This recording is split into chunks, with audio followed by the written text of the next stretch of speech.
Arredamenti è un'azienda leader nella progettazione e produzione di ambienti su misura per attività commerciali, quali hotel, bar, ristoranti, negozi, uffici e residenze private, realizzando sia opere parziali che chiavi in mano.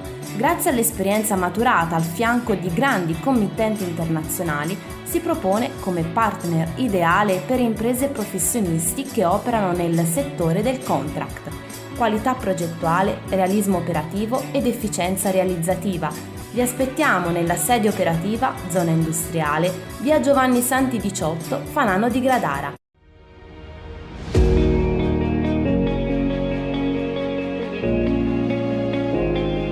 Alca Servizi è specializzato nell'outsourcing qualificato della funzione logistica, nel servizio di facchinaggio, di trasporto, di produzione, ricerca del personale e pulizie civili e industriali.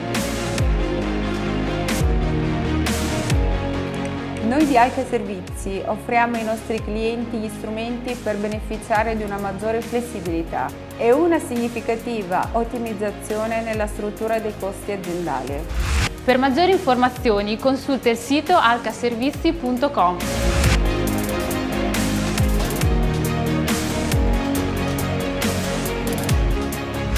Alca Servizi, la tua fiducia è nelle nostre mani. Credi davvero che bastino poche parole per trasformarti in un romagnolo doc? Al ristorante Brusarul da sempre esaltiamo la nostra bella Romagna nel modo più genuino. Prova i nostri piatti a base di pasta fatta in casa e le nostre pizze cotte nel forno a legna. Timbota è il nostro motto. Da sempre offriamo qualità. Siamo attrezzati di ampio parcheggio esterno e isola per bambini.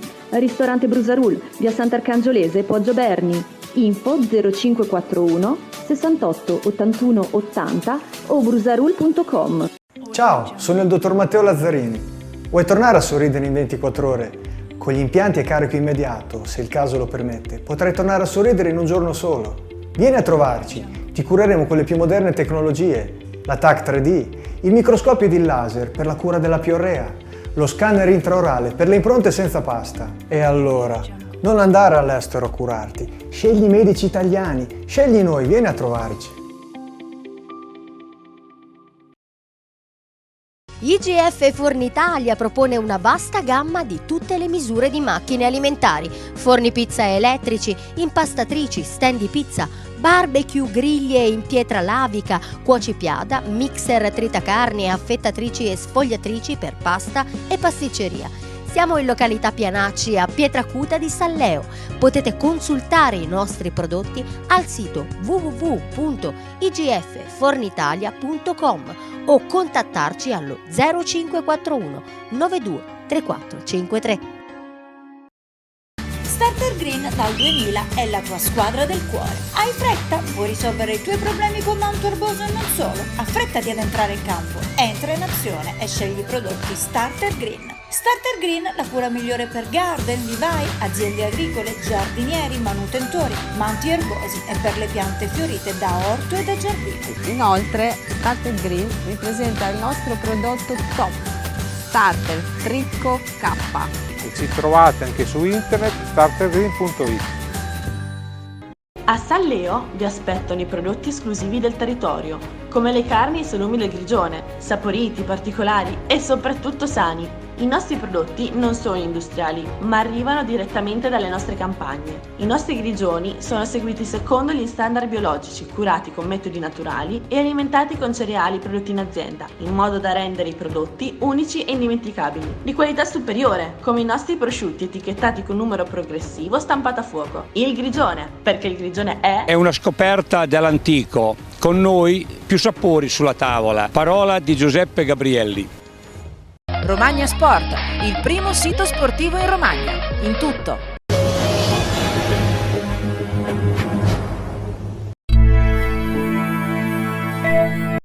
Questo programma è offerto da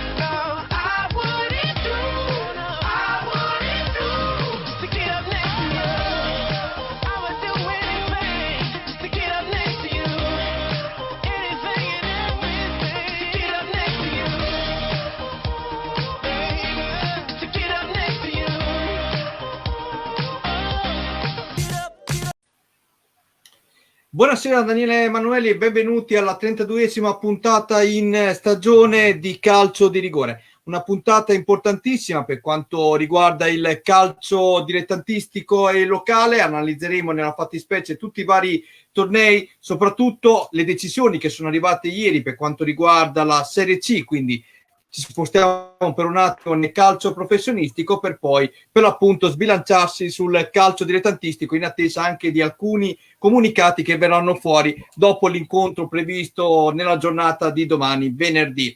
Ebbene, vado a presentare subito gli ospiti di questa serata. Intanto buonasera anche da parte mia. Subito vado a presentare il giornalista del Resto del Carlino, Roberto Dalti. Ciao Roberto. Ciao, buonasera a tutti. Vi vedo tutti molto carichi. Ciao. Vicino a te Roberto andiamo a salutare il direttore di Emilia Romagna Sport, Mirko Mariotti. Ciao Mirko. Ciao, buonasera a tutti. Sotto di me vediamo il nostro collaboratore di Emilia Romagna Sport, il grande Alessandro Marzocchi. Ciao Ale. Ciao, buonasera a tutti. E infine, lui mi tocca sempre salutarlo per forza di cose, l'unico tifoso al mondo del Bellaria, il nostro Giacomo Alpini. Ciao Giacomo.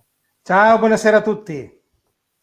Buonasera a tutti voi. Allora, stasera una puntata anche ricchissima di ospiti prestigiosi, se così vogliamo dire, però aspettiamo un attimo prima di interpellarli perché andiamo per gradi. Prima volevo sentire un po' l'opinione di tutti voi, ma soprattutto dalla regia salutiamo anche Matteo Zampini. Se mi permettete, oggi, per chi non lo sapesse, visto che abbiamo gli studi televisivi in quel di Rimini, omaggiamo anche la scomparsa del presidente Vincenzo Bellavista, colui che ha fatto vivere alla società biancorossa gli anni più belli forse della propria storia, con il Rimini trasportato addirittura in Serie B. Se Matteo mi aiuta dalla regia, andiamo a vedere anche il contributo filmato e facciamo un breve commento in virtù anche di quello che è accaduto nella giornata di ieri per quanto riguarda le decisioni prese per quello che concerne per l'appunto la Lega Pro. Eccolo qui, Matteo mi assiste dalla regia, andiamo a vedere. Ecco qui il ricordo di Vincenzo Bellavista. Ringraziamo per l'appunto Matteo Zampini. Giacomo, tu che sei di queste parti, quindi di Bellaria, per la precisione, il ricordo di Bellavista, due parole anche da parte tua, no? Gli anni indimenticabili del Rimini in Serie B, secondo me, mio modesto parere, gli anni più belli della società biancorossa. Sì, senza ombra di dubbio. È stato un grande presidente, oltre che essere un grande uomo, perché alla fine ha preso questa società, l'ha portata al massimo livello che si poteva portare, anzi, quando l'anno della Serie B all'inizio si poteva anche pensare a qualcosa in più, quindi si è spinto oltre a quello che poteva essere e dove si poteva ben sperare. Quindi lascerà sempre un vuoto che a mio avviso sarà molto difficile da colmare, ma penso che sia anche meritato tutta questa riconoscenza, perché veramente ha fatto tantissimo per il Rimini Calcio. Roberto, delle parti di Cesena, Savignano sul Rubicone, un po' contestato anche per questo inizialmente, poi vedendo quello che ha fatto con il Rimini, nessun tifoso del Rimini ha più pensato all'astio con la tifoseria bianconera e con la parte di Cesena.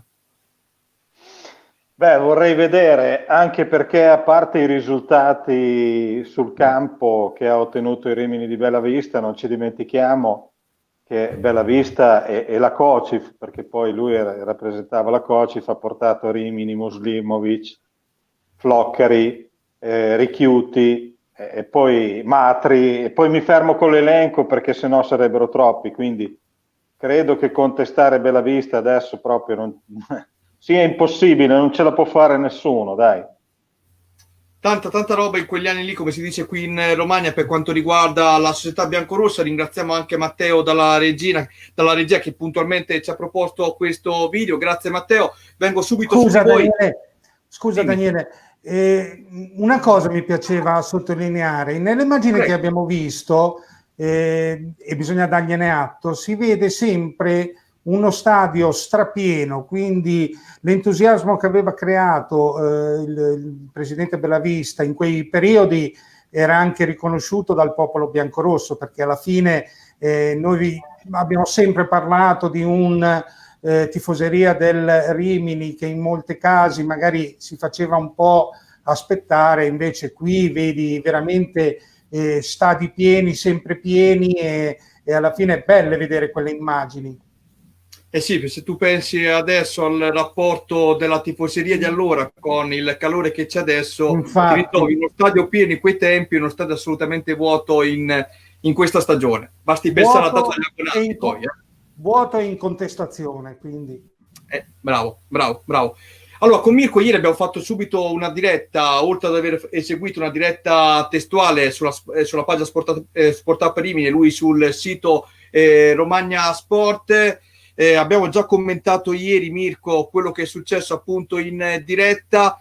Oggi io ho preso qualche informazione in più, non so se ti risulta anche a te. Sembrerebbe che molti allenatori sono contrari a riscendere in campo, eccezione fatta per le squadre che volevano giustizia, se così vogliamo dire, per quello che concerne i playoff. Ti risulta anche a te la stessa cosa? Ci possiamo aspettare nel giorno decisivo, nel giorno del giudizio, che sarà il 28 di maggio, che la Serie C davvero potrebbe ripartire solo in ottica playoff? Credo anch'io. Quelli che vogliono ripartire sono le formazioni che si trovano tra il secondo e il sesto posto, quelle che più o meno insomma vorrebbero giocarsi ancora la promozione, un posto nei playoff. La stessa Ternana che avrebbe la finale di Coppa Italia con la Juventus Under 23, che se vince teoricamente da regolamento scalerebbe addirittura di un turno, quindi potrebbe andare a partire anche dalle semifinali direttamente. Bisogna capire se il protocollo delle partite, che teoricamente dovrebbe essere giudicato il 28 maggio, sarà adeguato o meno per la C. Secondo me no, nel senso che A e B probabilmente riusciranno in un qualche modo a terminare la stagione. La C secondo me è tutta impossibile, cioè, anche perché obiettivamente c'è un protocollo abbastanza importante, comunque sarà, quindi io presumo che, visto che quelle vogliono giocare, le prime tre le mandiamo su e quelle dalla seconda alla sesta, chi per loro, magari faranno i playoff. Sui playout però c'è ancora della disputa, perché da quello che ho capito anche ieri non c'è la volontà di fare il playout. Non c'è la volontà di fare il playout, e c'è però la volontà di gettare in Serie D le ultime in classifica. E già, come lo ricordiamo, i Rimini comunque, nonostante potrebbe essere spedito in Serie D, sarebbe la prima squadra a poter vantare del cosiddetto ripescaggio e ad essere riammesso in Serie C. Vedremo. Caro Alessandro Marzocchi, ti lascio per ultimo, non per questo sei ultimo, mi scuserai, questa sera. Ale, ti ho sentito molto deciso prima, telecamere spente, nel senso che io voglio essere più diretto. È stata una giornata che secondo me dove si è capito tanto a livello di potere decisionale per quello che concerne la Lega Pro. È uscito uno sconfitto, perché il verdetto di ieri dice assolutamente che Ghirelli fino a questo momento, nonostante avesse proposto la sentenza del 7 maggio che parzialmente era stata accettata, non conti nulla, detto volgarmente. È stata la giornata della sconfitta di Ghirelli. Tu come l'hai vista sotto questo punto di vista? Ma sì, è stato così. Insomma, Ghirelli aveva proposto di fermare sostanzialmente il campionato, e aveva già anche delle idee, no, su come trovare la quarta promossa nel caso. Chiaramente ha perso lui, ha vinto probabilmente qualcun altro che spingeva invece per ripartire. Io sono molto d'accordo con Mirko. Io credo che la Serie C onestamente faccia molta fatica a ripartire. Oggi è uscito anche un comunicato dei medici della Serie C, dei medici sociali, tutte le squadre che si dicono dubbiosi sul protocollo e non sanno neanche onestamente come fare poi a mandare avanti il tutto e a controllare tutto in sicurezza, come si suol dire in queste giornate. È vero, Ghirelli ha perso perché la sua idea non è passata. La Serie C forse giocherà, io credo che non giocherà e si andrà di playoff, playout e poi vediamo. Serie A e Serie B sono d'accordo, possono provare ad andare avanti, almeno ripartire. La Serie C secondo me non ripartirà, poi vediamo. Devono comunque sistemare delle cose, devono comunque sistemare i protocolli per far ripartire la Serie C, se no non ripartirà mai così. Io però, scusa Daniele, Io Vai. ho anche dei dubbi con la Serie B che riparta, perché i protocolli cominciano a essere importanti. Non so se anche la Serie B ci sono società che se lo possono permettere questi protocolli.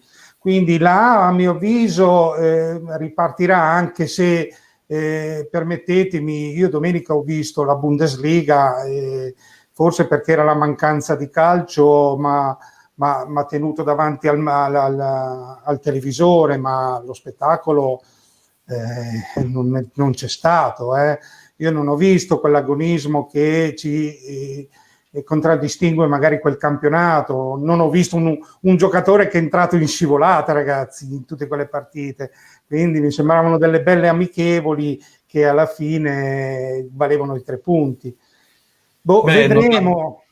È normale Giacomo, non è calcio, ma è stato detto anche dagli addetti ai lavori. Però ti correggo sulla Serie B, oggi c'è stata anche l'intervista importantissima di Balatta, addirittura raffigurato anche su Corriere dello Sport mentre stringeva la mano a Filippo Inzaghi, chiaramente foto d'archivio, dove comunque si è detto soddisfatto per la ripartenza anche in Serie B. C'è una tempistica leggermente diversa rispetto alla Serie A, pare che la Serie B dovrebbe finire il 23 di agosto, vado a memoria, a livello di date, e c'è la volontà di ripartire. Poi che ci sia, questo l'abbiamo detto anche nelle scorse puntate, una società su tutte che rischia l'anno prossimo di non iscriversi, questo è vero, però aspettiamo prima, insomma, di annunciare qualcosa che non c'è ancora a livello ufficiale.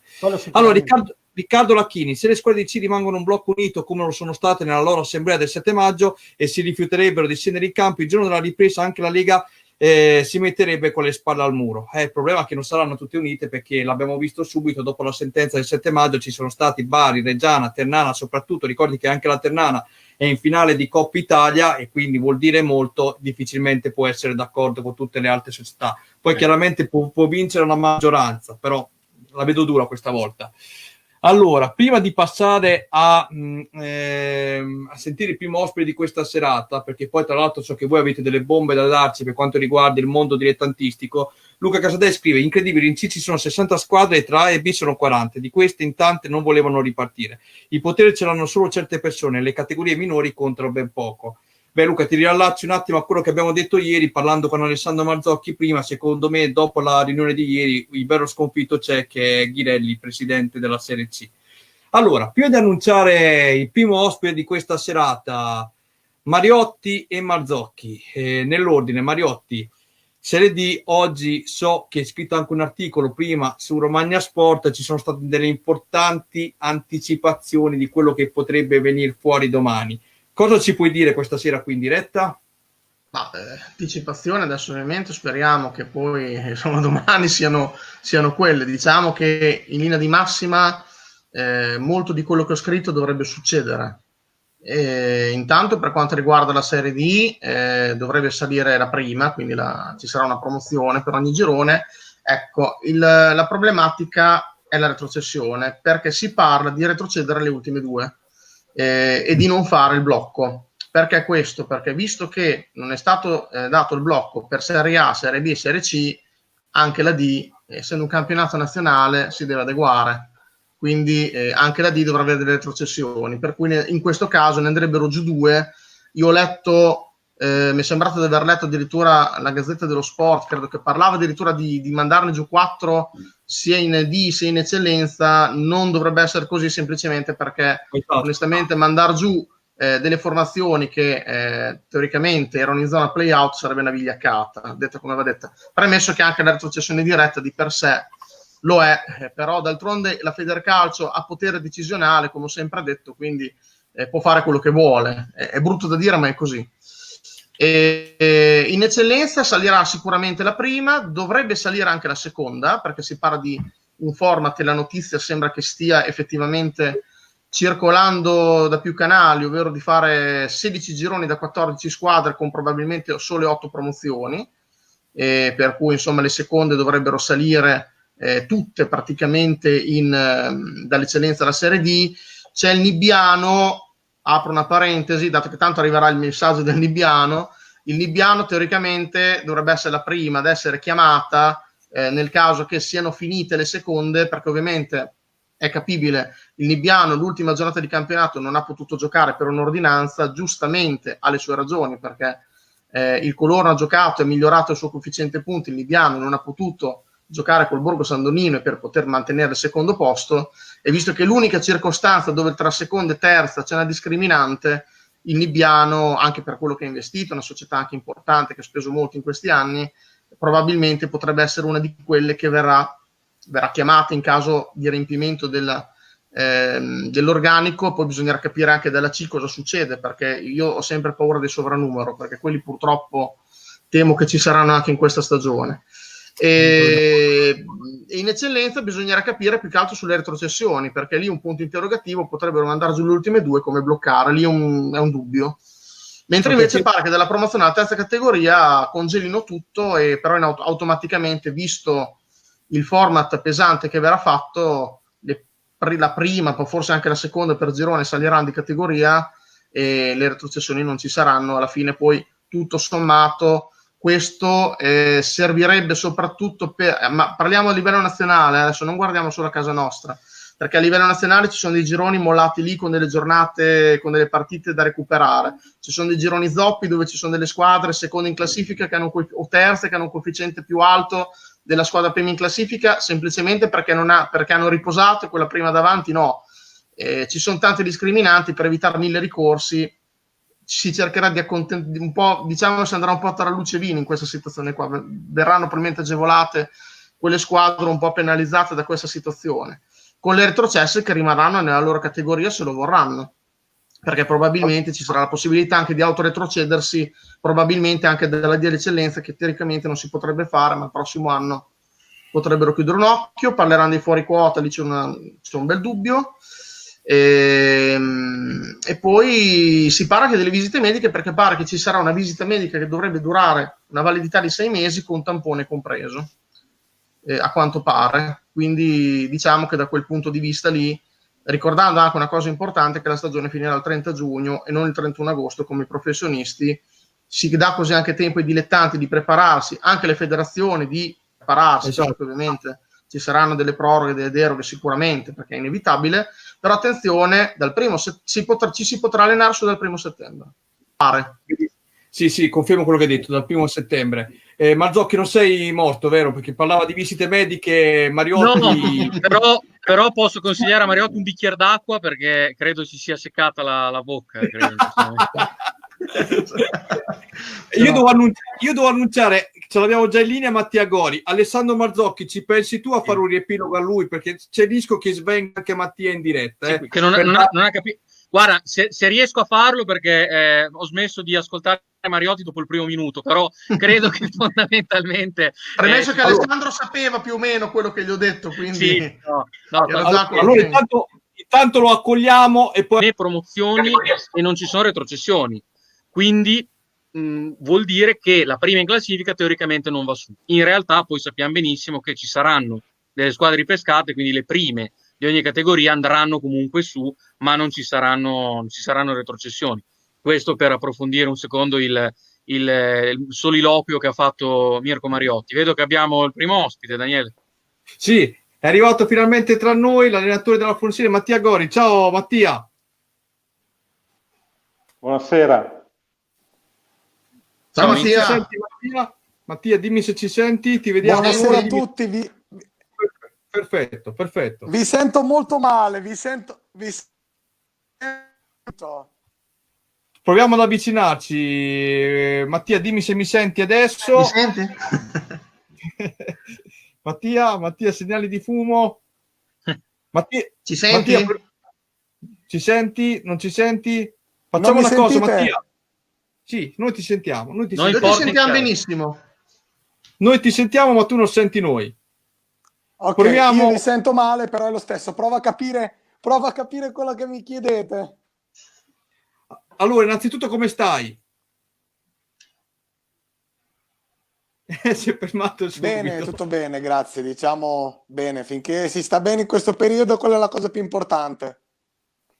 Senti Mattia, purtroppo Marzocchi e Mariotti ti hanno dato non una bella notizia in vista di quello che potrebbe accadere domani.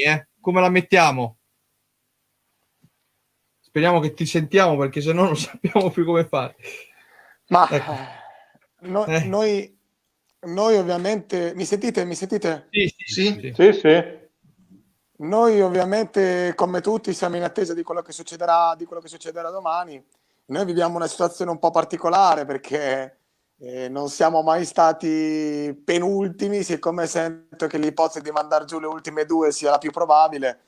Noi non lo siamo mai stati, ci siamo capitati l'ultima partita per delle vicissitudini molto strane, diciamo così, di una domenica molto sfortunata e dove abbiamo giocato soltanto 3 partite su 9. Quindi sicuramente mi dispiacerebbe molto, perché secondo me abbiamo fatto un campionato per il livello e per le nostre aspettative molto buono. Ovviamente purtroppo ci siamo dovuti interrompere qui, ma mi dispiacerebbe, ecco, che si venisse penalizzati per una posizione che purtroppo in 25 giornate non abbiamo mai ricoperto. Ecco, questo mi dispiacerebbe molto. Saluto intanto tutti coloro che ci stanno scrivendo in questo momento. Prometto che adesso lascio un attimo la parola a tutti voi. Roberto, iniziamo da te con la prima domanda rivolta a Mattia, poi Mirko, Alessandro e Giacomo nell'ordine. Vai Roberto D'Altri, intanto io faccio vedere un po' i messaggi. Prego Roby. Sì, adesso chiedo questo a Mattia, non è per girare il coltello nella piaga, perché lui ci ha già espresso il suo rammarico. Fra l'altro potremmo anche aggiungere quel possibile rigore all'ultimo minuto a San Mauro Pascoli, quando anche il presidente della Samourese ammise che ci poteva stare quel rigore su Riccardo Innocenti. E a parte questo, diciamo Mattia, lungo il cammino dell'Alfonsine c'è qualche altro episodio nel quale forse avete perso qualche punto, vuoi per ingenuità o vuoi perché magari la vostra rosa non poteva offrire più di tanto giocatori di qualità?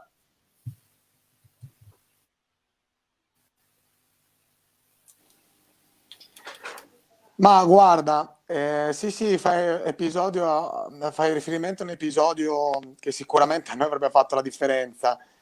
Sicuramente molto più evidente quello purtroppo della partita col Ciliverghe. Non ci sono stati assegnati 2 rigori clamorosi, c'è stato dato contro un gol dove anche l'attaccante degli altri, la squadra degli altri si erano fermati. Quello con la Samourese è una cosa che ci sta, tra l'altro l'arbitro era stato bravissimo, quindi è una cosa che fa parte del gioco. Purtroppo noi inizio stagione quando ci eravamo posti il nostro obiettivo, ci siamo detti tutti chiaramente che se fossimo stati fuori dalle ultime 2 avremmo fatto un grandissimo campionato, perché ovviamente sapevamo che l'85% della nostra squadra erano giocatori che non aveva mai giocato in Serie D, forse anche il 90%, e me compreso, che non avevo mai andato in Serie D. Quindi secondo me è stato fatto un buon lavoro, ovviamente purtroppo interrotto. Questo dispiace principalmente per il motivo per il quale è stato interrotto, che è la cosa più grave. Ci sono tantissimi messaggi che stanno arrivando da casa. Un saluto a Costanzo Morena, Alessio Gaggioli, Riccardo Lacchini che dice fate parlare D'Altri altrimenti D'Altri si addormenta. Tiziano Marzi, tanti complimenti per Mirko Mariotti. Mariotti, io a te ti lascio la palla e poi ti faccio rispondere a qualche messaggio arrivato per te da casa, però la tua domanda è inerente al mister. Prego Mirko. Ma insomma, io Mattia, ovviamente non gli chiedo il futuro perché non è giusto e ci penserà lui al suo futuro. Però io chiedo a Mattia se insomma nella prossima stagione se gli piacerebbe insomma ricimentarsi in Serie D o fare altre scelte nel caso.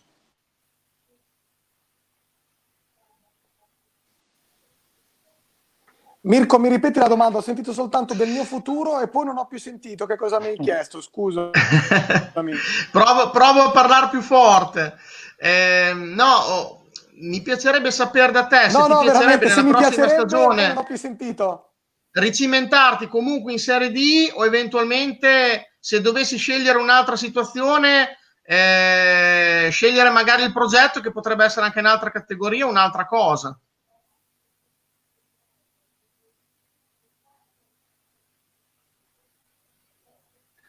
Ma guarda, Ti dico molto sinceramente, per me la categoria è una cosa che io mi sono conquistato con sudore, con sacrificio, grazie comunque al lavoro fatto 2 anni con dei ragazzi straordinari, quindi per me la categoria è importante. Io ho 29 anni, diciamo che faccio solo questo, vorrei poter fare qualcosa, spero, di positivo nel calcio, quindi è chiaro che la categoria per me è importante.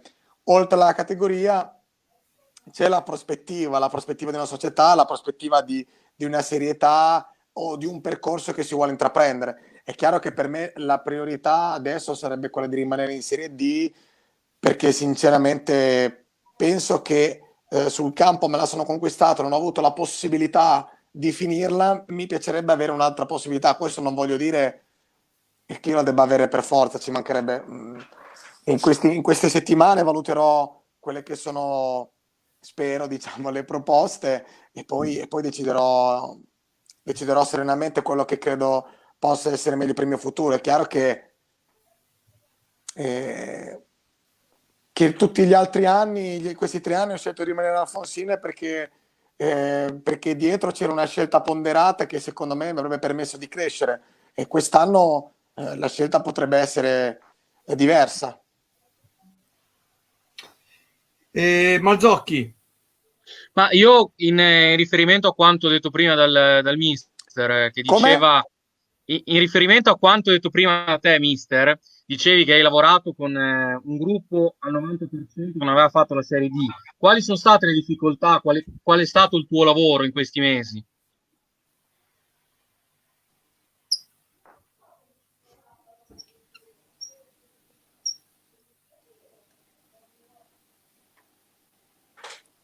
Ale, mi devi scusare, ma non sento nulla. Quali sono state? E poi non ti ho più sentito per niente. Le difficoltà, mister, a lavorare in un gruppo che non aveva mai fatto la Serie D, il 90%, come hai detto tu prima.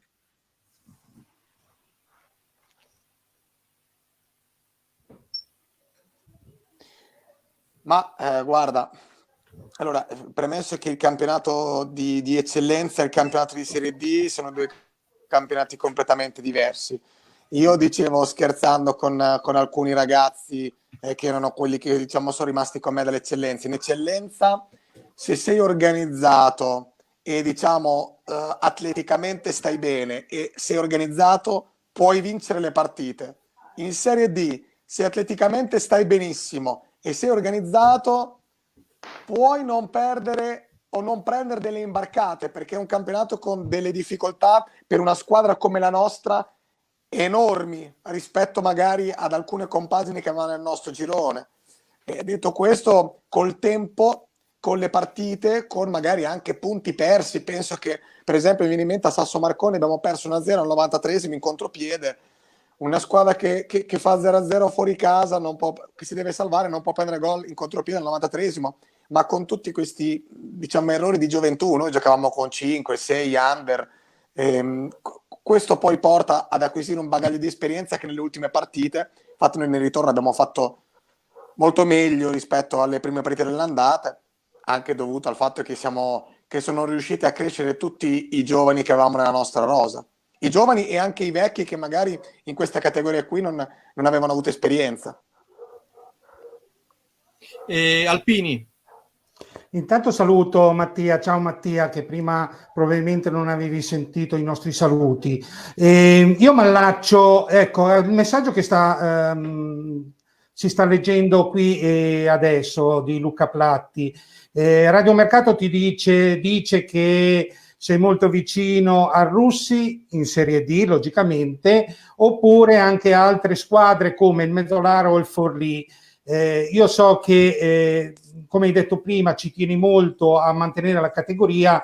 Penso che questa sia una delle destinazioni che te lo permetterebbero, visto anche quello che molto probabilmente domani si deciderà e ahimè magari l'Alfonsine dovrà lasciare la categoria. So che già anche l'anno scorso avevi avuto delle possibilità di cambiare società per magari avere delle ambizioni un po' più importanti. però a mio avviso giustamente te l'anno scorso hai voluto concludere un percorso e questo bisogna dartene atto, anche perché non dimentichiamo che l'Alfonsine non era partita sicuramente con delle ambizioni importanti, anzi tutti gli addetti al lavoro la davano per spacciata, invece te l'hai tenuta sempre viva e sempre sul pezzo, quindi è vero queste voci che ti vedono ancora in Serie D con altre società e se anche l'anno scorso avevi delle possibilità molto importanti.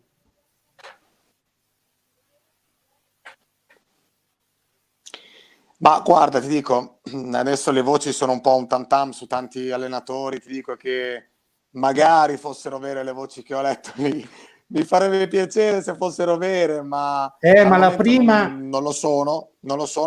La cosa che dico io che l'anno scorso le voci che erano uscite sicuramente erano voci vere. Quello che dico io è che la mia scelta è stata fatta perché pensavo che, e sono convinto tuttora che fosse la scelta giusta per una mia crescita personale, del fare una categoria in D dove anche ovviamente molti giocatori sarebbero stati entusiasti dal farcela insieme, perché insieme ce l'eravamo conquistata. Detto questo, sarei andato via se per me non fosse stata una soluzione conveniente per una mia crescita personale. Sicuramente adesso ti dico che dentro di me c'è la volontà, la voglia, l'idea anche di pensare che quest'anno potrebbe essere al di fuori da Alfonsine il progetto che mi stuzzica un po' di più. Matteo, dalla regia, se mi fai vedere un attimo la classifica, perché ti sei fermato sul prossimo turno, Matteo, e chiedo un attimo ai nostri spettatori, Mattia faceva fatica un po' a sentire le nostre domande, se invece voi da casa state seguendo bene la trasmissione, perché se ci sono dei problemi, probabilmente perché abbiamo un regista in più questa sera. Vai piano Matteo, decidi, ecco, vai piano, scorrila piano questa classifica, fanfulla sì, Prego Mattia. Ti chiedono cosa è mancato all'Alfonsine, ma hai già risposto prima per poterti salvare. Io te la volevo fare in verità una domanda, ma mi ha anticipato Alpini. Ieri Paci è andato via ufficialmente dal Forlì. C'è qualcuno che mi dice che il Forlì abbia già trovato il sostituto. Io ho fatto il nome subito di Mattia Gori, però non so quanto valgo come procuratore. Questo non te lo so dire. Posso dire una cosa io? Scusa se ti interrompo. No, allora, vai Mattia, no, aspetta. Parlo dopo Mattia, parlo dopo Mattia. Prego Mattia. No, prego. Vai, volevo dire molto brevemente che pare che il Forlì, l'allenatore l'abbia già trovato, effettivamente io non dico il nome, però ha vinto lo scorso anno il campionato di Serie D con una romagnola che ha la maglia bianca e nera. Sì, ho capito, è Angelini, va bene, dai, sì, ok. Io volevo mandare Mattia Gori e tu mi fai il nome di Angelini. No, un momento, io non ce l'ho con Mattia Gori, questo mi hanno raccontato, poi... No, perché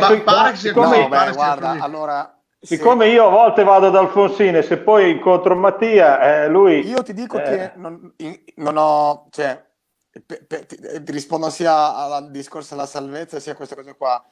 Forlì è una piazza alla quale io sono molto affezionato, perché ho allenato un anno lì nel settore giovanile, mi sono trovato molto bene e sono andato via per finire i miei studi, quindi non più che altro per una scelta di calcistica, ma per una scelta che mi permetteva di dover finire scienze motorie, e quindi a livello logistico era complicato.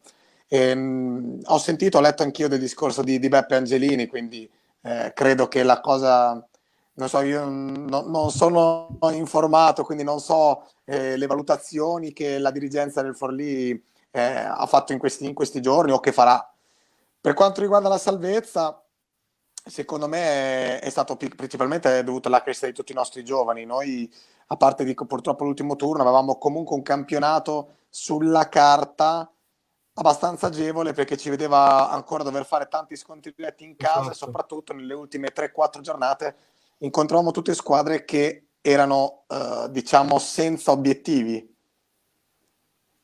Esatto, quindi quello mi avrebbe fatto propendere per un ottimismo, ecco.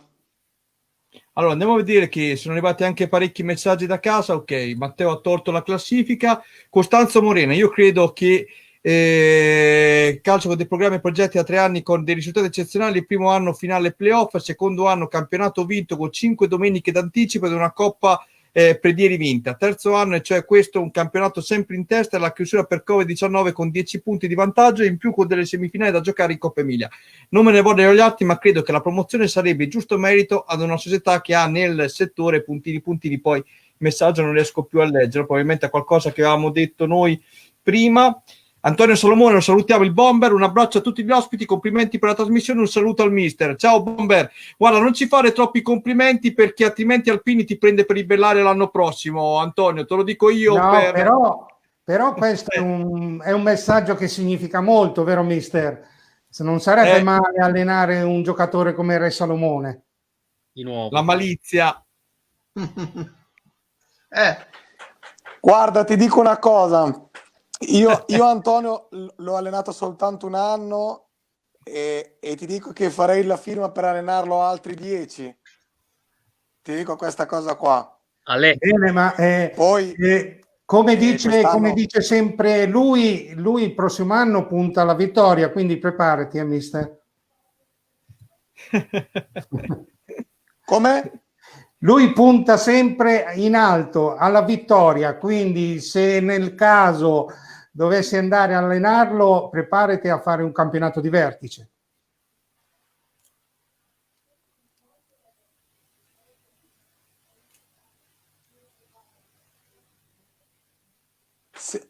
Ho sentito la domanda per metà, comunque diciamo che anche quest'anno che lui giocava in un'altra squadra, noi ci siamo sentiti molte volte durante la stagione, quindi diciamo che abbiamo un ottimo rapporto, ma ti dico la verità, con lui ho un rapporto importante, ma ho sentito in questi anni anche giocatori che avevo allenato il mio primo anno e che erano da altre parti. Chiaro che con lui è nato un feeling prima di tutto umano, importante, come ripeto, questo non è mai stato un mistero, almeno da parte mia non è mai stato un mistero, ci mancherebbe. Vabbè, abbiamo capito. Ma... L'anno prossimo Salomone detto Goria... questo però non c'è nessun collegamento con altre cose, perché ci mancherebbe. Sì. Va bene, Mattieri. Allora andiamo a vedere, Mariotti, qui c'è praticamente anche perché metto un inciso. Antonio tutte le estati, compreso questa, è al centro di giri di mercato, di trattative di mercato sempre incredibili, quindi secondo me non so se Antonio prima di 10-20 giorni sappia anche lui stesso dove sarà, quindi se non lo sa già o lo sa già, bravo Mirko, noi in verità lo sappiamo già, però non lo diciamo. No, dai, non diciamo niente, noi solo lo scombussoliamo. Alessio Gaggioli, 2 indizi fanno una prova, Alessio. Matteo Pretelli, Mirko, vuol sapere qual è il campionato di sovranumero che lui non ci ha capito nulla. Forse ha ragione Balzocchi, hai fatto un filone troppo lungo. Serie D. Va bene. Ti saluta anche il presidente Marzi che ti fa i complimenti. Riccardo Lacchini mi aveva chiesto di non far addormentare Roberto D'Altri. Va bene, dopo Lacchini, quando c'è un minuto, gli rispondo se è possibile. Rispondi adesso, prego. No, volevo dire a Lacchini, addetto stampa del Cervia, nonché grande tifoso del Cesena, che io in realtà sono molto sveglio perché lui conosce un sacco di belle ragazze, belle donne, ha promesso di presentarmele e ancora qui sto ancora aspettando, quindi ce le tiene lui. E te credo che non te le presenta. Scusa Daniele, posso fare l'ultima domanda a Mattia? Certo. Allora Mattia prima parlava di una squadra, l'Alfonsini, che ha messo in mostra alcuni giovani interessanti. Se magari ci dava qualche indizio di qualcuno che secondo lui potrebbe fare il salto di qualità, adesso magari non dico subito la Lega Pro, però in prospettiva, e poi non lo so, un giudizio anche sugli altri che avevi. Guarda, spero di aver capito bene la domanda perché l'ho sentita a scatti. Ti dico, la mia, quello che vorrei del mio percorso è io quest'anno ho fatto 29 anni da un mese e mezzo in quarantena, quindi diciamo entro 2 o 3 anni poter entrare al corso per prendere il patentino UEFA, mi piacerebbe molto. Poi nella mia idea è chiaro che per questo all'inizio ti ho detto mi piacerebbe rimanere in categoria, perché mi piacerebbe fare 3-4 anni di Serie D per poter arrivare a provare, spero di provare a fare il salto nella categoria sopra la Serie D, ma questi sono progetti che al momento ovviamente non so se dirti che siano progetti, che siano sogni. Io mi sono sempre posto, diciamo, lo step, ogni anno ho cercato di fare uno step migliorativo. Spero di riuscirci anche quest'anno. Io, Mattia, ti avevo spinto Ma a non Forlì. dipende solo da me, non dipende solo da me. Io ti avevo spinto a Forlì, ma da altri ha messo Angelini, non ci posso fare niente, quindi in questo caso qui. No, io non ho messo Angelini, anche perché nel caso non sarò io a pagargli lo stipendio. Questa è una cosa che mi hanno raccontato, poi se è vero o non è vero, e comunque ti ripeto, non mettermi contro Gori, per il quale io non ho nessuna antipatia, quindi... No. Direi di lasciare andare il mister. Mattia, intanto in bocca al lupo per domani, incrociamo le dita, speriamo che Mariotti si sia sbagliato e poi potrai menarlo liberamente, ti diamo il permesso, ti diamo. No, veramente, in bocca al lupo per tutto e per quello che può valere, noi dal punto di vista professionale e anche umano ti abbiamo sempre stimato, quindi veramente ti auguro il meglio.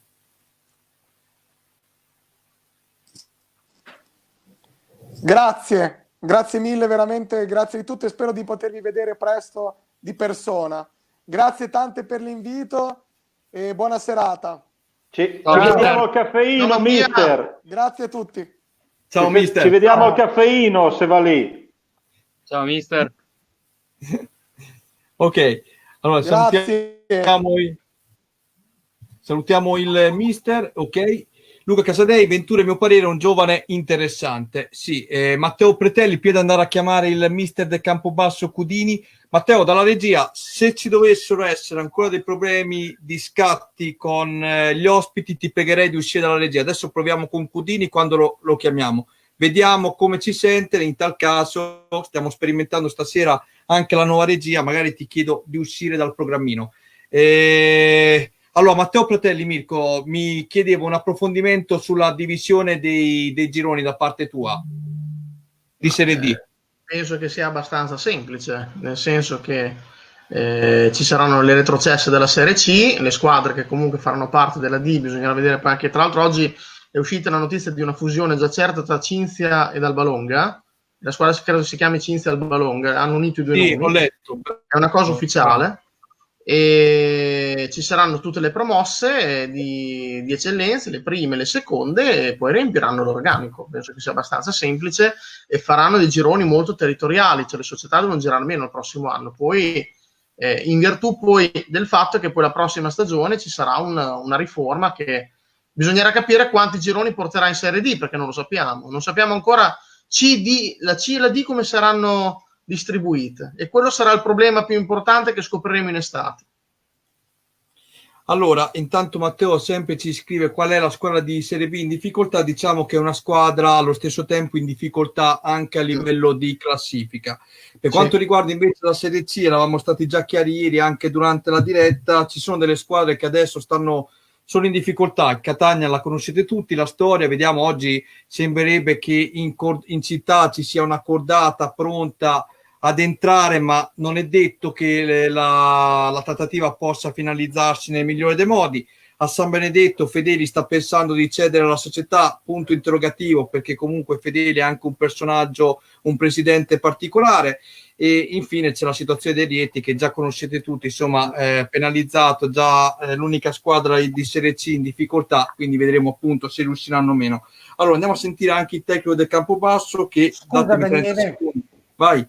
Scusa Daniele, vedo che il nostro amico da casa Luca Casadei è molto attento, perché la mia domanda al mister era stata su quale giovane interessante che giocava ad Alfonsine. Io avevo sentito parlare di questo Venturi che è un 99 molto interessante, e vedo che Luca Casadei giustamente sottolinea, perché purtroppo mister Gori con la connessione non è riuscito a interpretare bene la mia domanda, però complimenti a Luca che... Comunque, complimenti a Luca che no, ma dovevi essere molto attento. Sì, però dovevi essere telegrafico, non si sentiva. Abbiamo fatto in tempo, io, Marzocchi, D'Alti e Mariotti, a mangiarci un piatto di tagliatelle. Vedi tu? Magari. No, io te lo dico. Telegrafico, Alpini. Adesso speriamo, a parte gli scherzi, Giacomo, che con Mirko non ci siano problemi. Mirko Cudini sta per entrare anche l'allenatore del Campobasso. Matteo, mi raccomando, se dovesse avere problemi lui nel sentire le nostre domande, esci tu dalla regia, perché comunque stai curando. E non ti fermare mezz'ora sopra le classifiche, che se no stiamo tutta la notte sopra. Manda un po' di immagini, Matteo. Allora, aspettiamo appunto il tecnico del Campobasso. Ricordate, poi andremo a sentire anche un'altra formazione in difficoltà per quello che concerne invece questa volta la Serie D Girone F. Sono due in verità questa sera per appunto gli ospiti del Girone F, il tecnico del Campobasso Mirko Cudini, e poi andremo a sentire anche Marta Bitti in veste di ufficio stampa. Stavo leggendo anche qualche commento mentre continuano ad arrivare le richieste qui. Allora, un bacio, ecco, aspettiamo un attimo. Aspetta. Sì, un bacio anche a Marzocchi da parte di Giacomo Alpini. Eccolo qui, abbiamo Mirko Cudini, tecnico del Campobasso in linea. Mirko, dimmi se ci senti bene. Ciao Mirko, sì. Buonasera. Buonasera a tutti, grazie. Buonasera mister. Buonasera a voi. Benvenuto nei nostri studi virtuali. Purtroppo, come ti spiegavo anche al telefono, in virtù anche del problema che stiamo avendo, manderemo poi domani sera già su 7 Gold la produzione fatta questa sera in diretta Facebook. Mister, partirei con un sorriso. Una regione che si è di nuovo innamorata della propria città, della propria squadra di Campobasso. Sappiamo tutti che è stata una squadra importantissima per il Molise, è arrivata a fare addirittura le diverse apparizioni nelle stagioni d'oro degli anni 80 in Serie B. Voi siete stati bravissimi in questa stagione soprattutto a riportare una partita simbolo, secondo me il derby con l'Agnonese giocato allo stadio Romagnoli. Il tuo punto di vista su questa stagione, tra difficoltà e forse sul momento più bella la stagione si è interrotta? Sì, come hai detto giustamente te, siamo riusciti, o perlomeno eravamo in quella strada di riportare l'entusiasmo in una piazza importante come Campobasso. Ci stavamo riuscendo, purtroppo quello che poi è successo ha complicato un po' tutti i piani, però devo dire che è una piazza che si è risvegliata con un po' di tempo, perché sinceramente forse i risultati iniziali non avevano soddisfatto appieno, o perlomeno non c'era grossissima fiducia in quello che potessimo fare, però devo dire che alla lunga poi tutto ciò ha fatto sì che gran parte dei tifosi si siano riavvicinati alla squadra, e questo ci fa enormemente piacere, perché credo che possa dare grosse soddisfazioni in una piazza come Campobasso. Senti Mirko, secondo il mio parere tecnico, ho seguito la tua squadra personalmente anche nella trasferta che avete fatto a Cattolica, e io metterei quella partita insieme a quella soprattutto vinta in esterna sul campo del San Nicolò Notaresco, che sono state le due partite di svolta. Perché? Ti spiego. A Cattolica la squadra comunque arrivava in quel mese infernale, credo che voi abbiate fatto 2 sconfitte consecutive, una col Montegiorgio, la domenica prima se non erro con un'altra squadra, poi c'era l'altra Cattolica, avete pareggiato, da lì in poi sono arrivati 18 risultati utili consecutivi. Possiamo dire che soprattutto la vittoria di San Nicolò Notariesco ha fatto capire al Campobasso che si potesse davvero arrivare fino in fondo a questa rimonta che tutti in città speravano? Ma più che, non vorrei contraddirti, ma più che la trasferta di Cattolica, credo che la partita spartiacque, tra virgolette, o una delle 2 partite spartiacque possa essere stata quella, la trasferta di Agnone nel girone di andata, dove venivamo da una sconfitta in casa con il Montegiorgio, e quindi per noi era un banco di prove importante, perché dovevamo dare subito un segnale forte. Quella credo che possa essere stata la partita dove ci ha dato quella consapevolezza, se forse prima non l'avevamo, oppure quella compattezza di squadra che ci ha permesso poi di fare 18 risultati utili consecutivi. La trasferta invece di Cattolica è venuta da un pareggio, dopo un pareggio casalingo, dove tutti pensavano che potevamo andare a Cattolica e fare di un sol boccone della squadra romagnola. Invece così non è stato, perché non abbiamo fatto una buona partita, anche se il Cattolica era ultimo in classifica, ma ho sempre detto e continuo a dirlo, è sempre stata una squadra che ha avuto sempre una grossa identità e una buona trama di gioco, quindi al di là della classifica ha sempre espresso il proprio gioco, non si è mai fatta condizionare, e nonostante poi le giornate d'andata di ritorno credo abbia ringiovanito parecchio anche la rosa, stava ottenendo quei risultati che forse la poteva proiettare in una salvezza, quindi per noi è stato sì, forse un passo falso quello di Cattolica, però devo dire che la partita di svolta è stata quella di Agnone, e quella di Notaresco invece ci ha dato la consapevolezza di poter, non dico di raggiungere la prima in classifica, perché eravamo ancora a 11 punti all'epoca, quindi eravamo molto lontani, però ci ha dato la consapevolezza che potevamo provarci fino alla fine, questo sì. Eh sì, hai fatto bene anche a sottolineare che il Cattolica comunque era ultimo in classifica. Anche noi insieme al Campobasso penso che sia stato in quel periodo tra le squadre più in forma del campionato, soprattutto nel girone di ritorno. Matteo, ti chiedo dalla regia di spesa per mister Cudini, se riesci, così magari contemporaneamente, mentre gli facciamo qualche altra domanda, riusciamo anche a ricordare una cosa molto piacevole. Roberto Dalti, Mirko Mariotti nell'ordine, Marzocchi e Giacomo. Abbiamo qui con noi in diretta il mister del Campobasso. Una domanda a testa, prego Roberto. Sì, io se posso a Cudini vorrei porre una domanda su un giocatore in particolare, che è Danilo Alessandro. Se posso, mister, posso chiederle? Sì, come no. Immagino che voi l'avevate così ingaggiato in estate per essere uno dei giocatori determinanti, poi lui non era partito benissimo a dicembre, almeno così qualcosa si leggeva, si sentiva che forse potesse anche cambiare aria, e poi invece è tornato Danilo Alessandro. Ecco, volevo chiederle che cosa è cambiato, non so, vi siete parlati, vi siete capiti meglio, oppure lui nel frattempo magari si è ambientato, ha trovato, magari non dico motivazioni, però ha trovato forse nella squadra più aiuto, più supporto.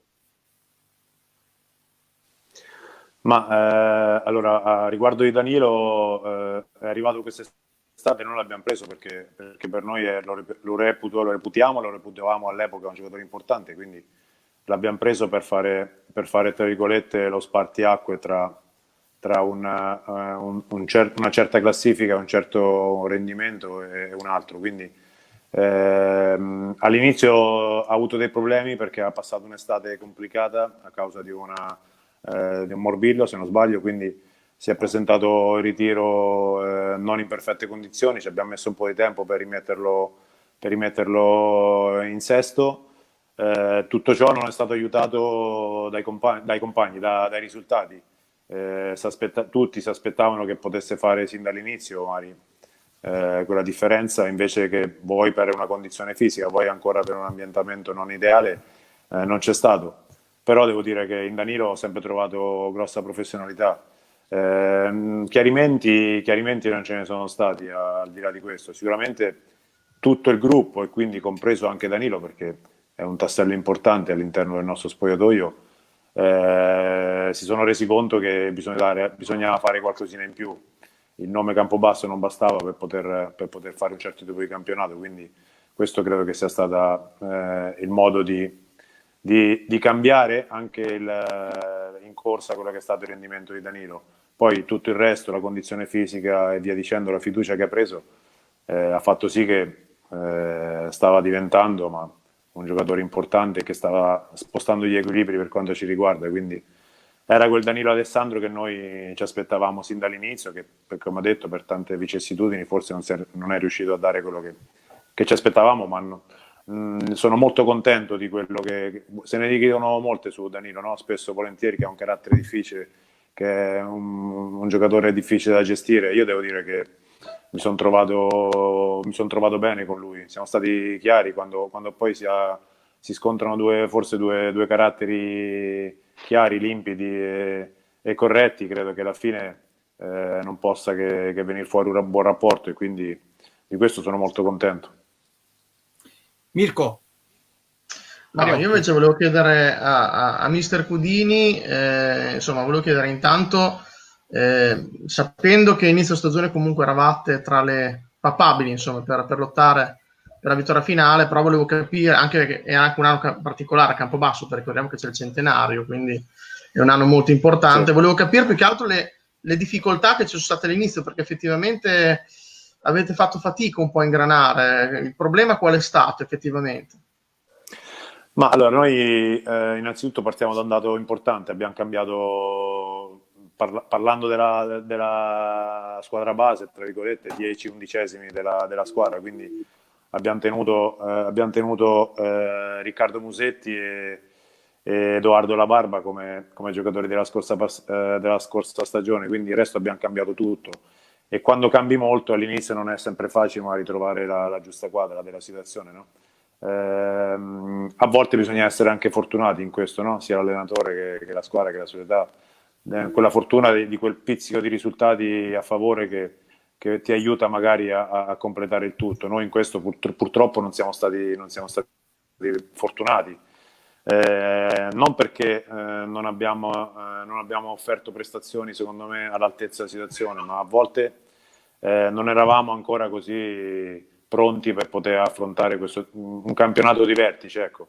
E quindi quel piccolo episodio negativo l'abbiamo pagato a caro prezzo, e di questo credo che possa essere stata la motivazione più giusta per un inizio di campionato non all'altezza. Poi mettiamoci l'entusiasmo iniziale, ma poi anche lo scetticismo magari di una Campobasso è una piazza importante, esigente, che si esalta facilmente ma si deprime idem, quindi forse la prima sconfitta in casa, la seconda del campionato, hanno perso un po' di entusiasmo, un po' di credibilità, e quindi noi abbiamo fatto fatica in quel periodo magari a riconquistarla, però alla lunga, siccome le squadre poi si vedono alla lunga, non si vedono le prime 8 giornate di campionato, credo che abbiamo dato grossa dimostrazione che le scelte fatte inizialmente sui giocatori e su quello che volevamo fare credo che erano giuste.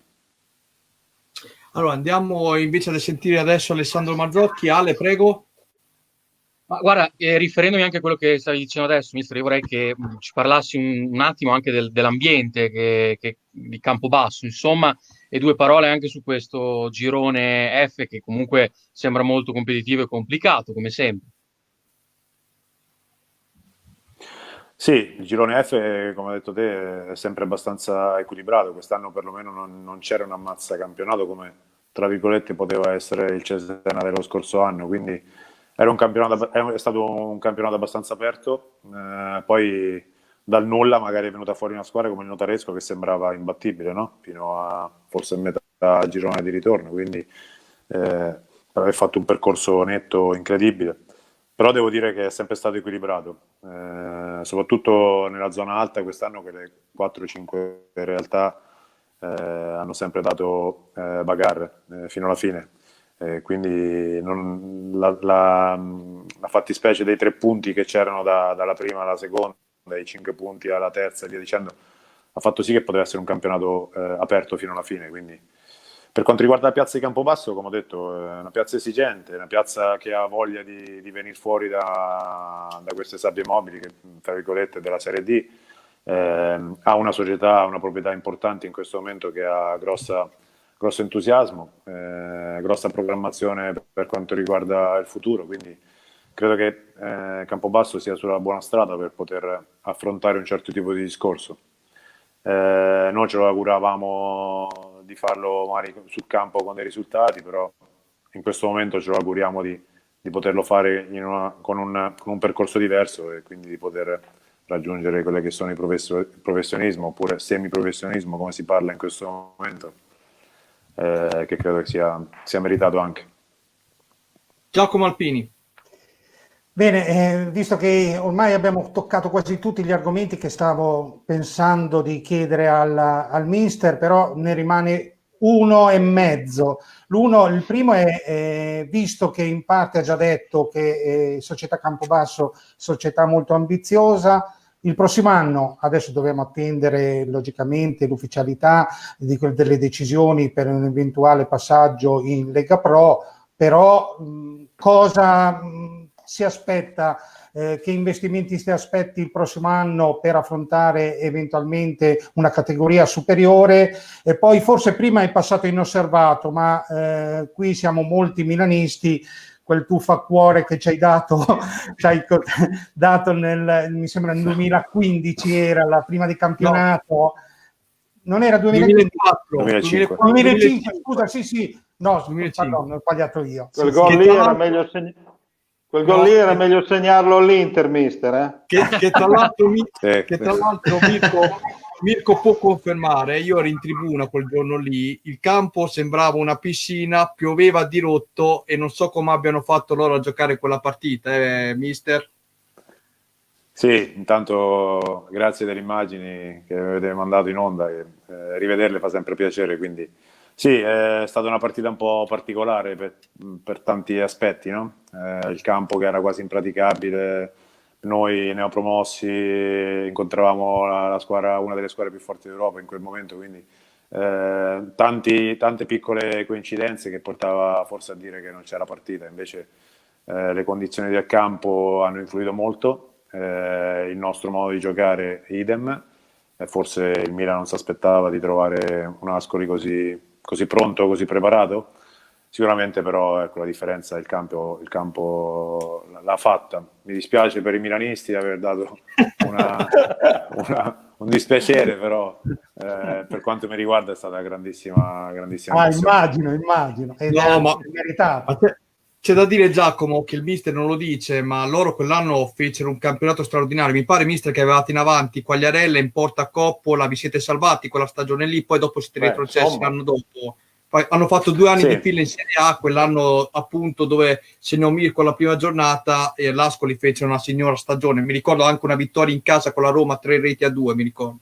Poi da memoria, ha perfettamente ragione, eravamo una neopromossa, quindi con tutte le incognite della neopromossa, una squadra sicuramente fatta non di nomi, di giocatori di nome, ma sicuramente di scommesse, tra virgolette, perché all'epoca i vari Quagliarella non erano ancora dei giocatori così affermati, quindi diciamo che la differenza l'ha fatta il nostro modo di pensare, il nostro modo di giocare con il mister Giampaolo, che abbiamo dato continuità al lavoro svolto l'anno prima in Serie B, ha messo dentro la società dei tasselli credo giusti per il modo di giocare e poi è andato tutto non come previsto, perché nessuno se lo aspettava, forse come ce lo immaginavamo sì, e quindi ci siamo salvati a 3 partite dalla fine, e quindi per Ascoli credo che l'annata sia da ricordare a lungo. Straordinario. Ritornando al discorso di prima, della domanda fatta dal collega, dal signore, sì. Ma le ambizioni dell'anno prossimo, innanzitutto bisogna capire, un punto fermo è stato messo, quindi la sospensione la definitiva chiusura dei campionati, quindi però bisogna capire ecco, in che categoria uno poi andrà a scontrarsi. Noi, come ho detto, la società si augura di poter fare il salto, poi professionisti o semi, come ho detto prima, non so come chiamarli, però credo che se lo aspettano. In questo momento sono in stand-by, quindi il futuro del Campobasso credo che possa essere, tra virgolette, positivo. Di certo un eventuale salto di categoria non credo che la società abbia intenzione di fare il passo più lungo della gamba, come si suol dire, ma fare uno step alla volta. Però sicuramente è quella di ambire a fare un campionato sicuramente più che onesto, quindi poi ma dire mai, no? Nelle situazioni a volte le neopromosse o le ammesse all'ultimo momento magari fanno dei percorsi incredibili che nessuno si aspetta, quindi noi ci auguriamo questo, però se dovesse essere Serie D come è stato quest'anno credo che la società farà del tutto per poter allestire, come ha fatto quest'anno, una squadra di primo ordine per poter fare il salto di categoria. Si ripartirà comunque da te, dal direttore sportivo, perché ho sentito il presidente, mi diceva assolutamente 2 punti fermi. Ti chiedo solamente una cosa, però devi essere sincero. Ho visto il Matelica giocare, ho visto il San Nicolò Notaresco giocare e ho visto voi. Detto francamente, se il campionato avesse avuto modo, la possibilità di poter essere proseguito, secondo te il Campobasso poteva fare lo sgambetto e vincerlo questo torneo di Serie D? Sinceramente. Io non ho problemi, sono sincero, sono sempre chiaro, come ho detto prima, quindi io credo che noi venivamo da un percorso importante, avevamo un'inerzia mentale, un'inerzia proprio di gara, di svolgimento che forse era dalla nostra parte sotto certi aspetti, e quindi potevamo sicuramente fare un finale di campionato importante, entusiasmante. Poi dire se ce l'avessimo fatta, questo non lo so, però sicuramente la sensazione che avevamo era quella di essere in grossa crescita, in grosso slancio, quindi questo sì, questo lo posso dire con chiarezza, però ecco, nessuno può dire questo. Dentro di me sinceramente c'era quella convinzione di poter fare il percorso netto, tra virgolette, e quindi andare oltre anche il Matelica, però poi davanti c'era anche una signora squadra che ha fatto delle buone cose, quindi non era facile sicuramente buttarla giù magari dalla prima posizione, però le sensazioni erano buone. Assolutamente d'accordo con te. Poi se non avresti risposto così, il collega di Lallo di Telemolise mi avrebbe sgridato. Salutiamo anche Antonio e salutiamo ovviamente anche tutti gli amici del Campobasso Calcio che seguono la comunicazione. Saluto soprattutto Andrea Bertolo, lo ringrazio anche per averti avuto questa sera nostro ospite. Mirko, è stato un piacere e in bocca al lupo veramente per tutto. Grazie ancora Mirko. Grazie a voi, grazie della chiamata, grazie della partecipazione. Arrivederci. Buona serata, mister. Buona serata a voi, grazie mille. Vitti, ufficio stampa della San Giustese. Intanto che io la contatto, ragazzi, abbiamo scoperto anche il Campobasso. Giacomo, ti avevo fatto 2 pizze così, alla fine Isernia, Campobasso. Sai che quelli di Isernia sono un po' come quelli di Cesena, che Cesena Rimini non si possono vedere, stessa cosa Isernia Campobasso. Se i miei amici di Isernia sanno che ho parlato con il tecnico del Campobasso, non mi salutano più, ma no, ovviamente Campobasso è una grandissima piazza del Molise, 5 anni indimenticabili in Serie B e fiori di giocatori. Allora, andiamo a chiamare intanto anche Marta, che la avvisiamo, che la stiamo aspettando. Direi molto bravi voi, soprattutto anche nelle domande, le conoscenze calcistiche da parte vostra sono veramente enorme, ragazzi, complimenti.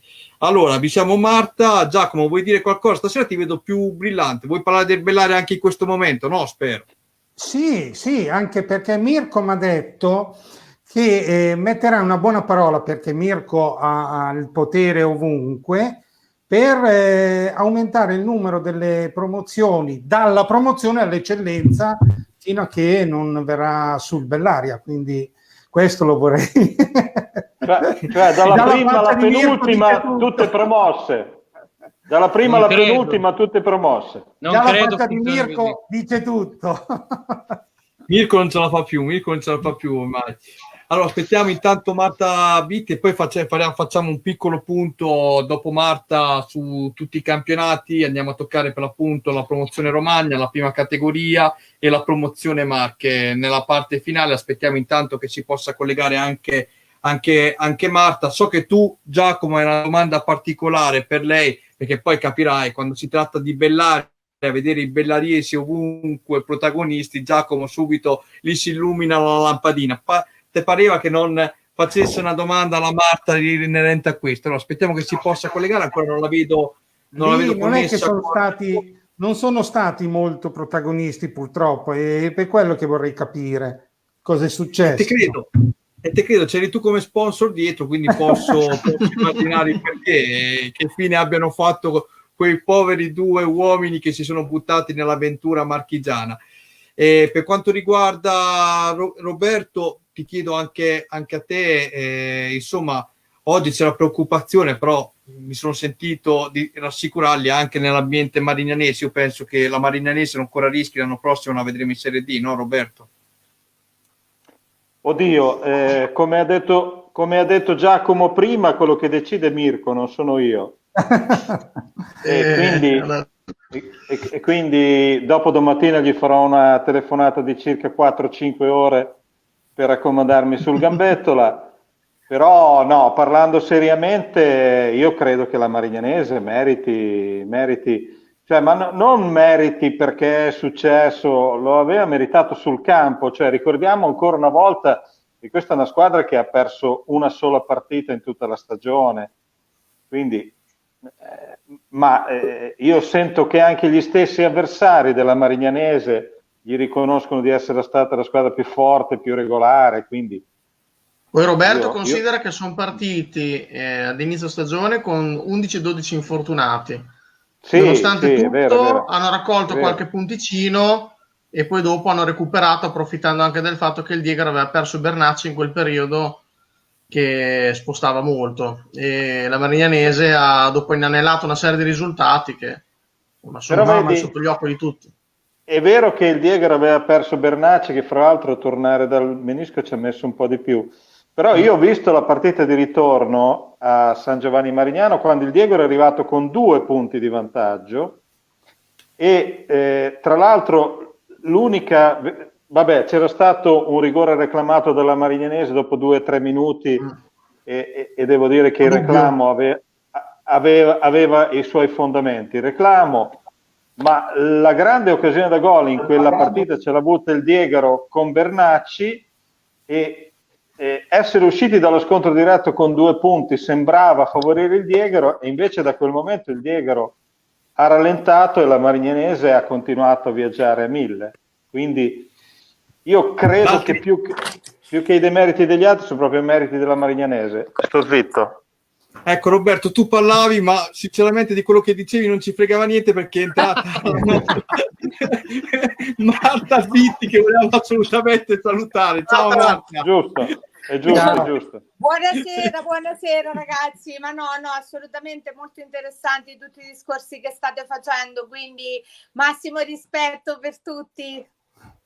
Come stai innanzitutto Marta? Sto abbastanza bene, diciamo, io sono fortunata perché vivo in un piccolo paese delle Marche che per fortuna è stato, diciamo, risparmiato dalla furia del virus e quindi ecco mi sono goduta mio papà e mio fratello che di solito li vedo un po' poco e quindi ecco sono ritornata in dimensione teenager e figlia. Bello, bellissimo. Però mi raccomando, non svelare il paese dove abiti, se no Mariotta e Marzocchi si proiettano subito da te. Ma guarda, io ti dico sinceramente, Dani, che lo sanno tutti e ti spiego perché. Perché io per 10 anni, anche forse qualcuno in più, prima di essere, diciamo, di giocare le mie carte da giornalista, ho fatto la segretaria alla squadra del mio paese, che era la Folgore Falerone, che poi quando andò in Serie D si chiamava Folgore Veregra perché giocava a Montegranaro, però io alla mia Folgore Falerone ci tengo maniacalmente, cioè io sarò sempre innamorata di quella squadra che è stata la prima che mi ha permesso di muovere i primi passi, insomma, e quindi un po' insomma Falerone me lo porto dietro sempre, quindi chi vuole venirmi a trovare adesso sa dove. Senti Marta, io non so se tu sei pronto, però l'ultimo nella schermata della riga dove sei tu, della fila dove sei tu, è l'unico tifoso al mondo del Bellaria, si chiama Giacomo Alpini, l'unico tifoso al mondo. Sei pronta alla tua prima domanda? Perché sarà una domanda particolare, eh? Assolutamente, faccio un'altra premessa. Io sono innamorata della Romagna e quindi ogni volta che supero il cartello Marche Romagna, e chi mi conosce lo sa, io impazzisco di gioia, quindi per me Bellaria già è aria di casa mia, perché io mi sento molto romagnola, no? Come carattere, come esuberanza, no? Così. E quindi me la prendo volentieri qualsiasi essa sia la domanda. Guarda, mi è arrivata una richiesta scritta adesso da Alessandro Marzocchi, che è quello vicino a te nella fila, nella stessa fila centrale, dove ha chiesto di venire ad abitare in Romagna solo per questo. Guarda, assolutamente, ma anche io verrei volentieri. Ecco. No, ma innanzitutto Innanzitutto ti aspettiamo e ti portiamo noi in giro per la Romagna, ti facciamo conoscere tutto quello che vuoi, partendo sempre da Bellaria, quello perché è il centro della Romagna. Quindi Ho avuto Bellaria, un ragazzo quest'anno alla San Giustese che era proprio di Bellaria, lo so. che era Gianluca Boschetti, e quindi anzi poi con me è diventato subito molto amico, perché proprio sapendo la mia grande passione, e quindi vengo volentieri a Bellaria, vai sicuro.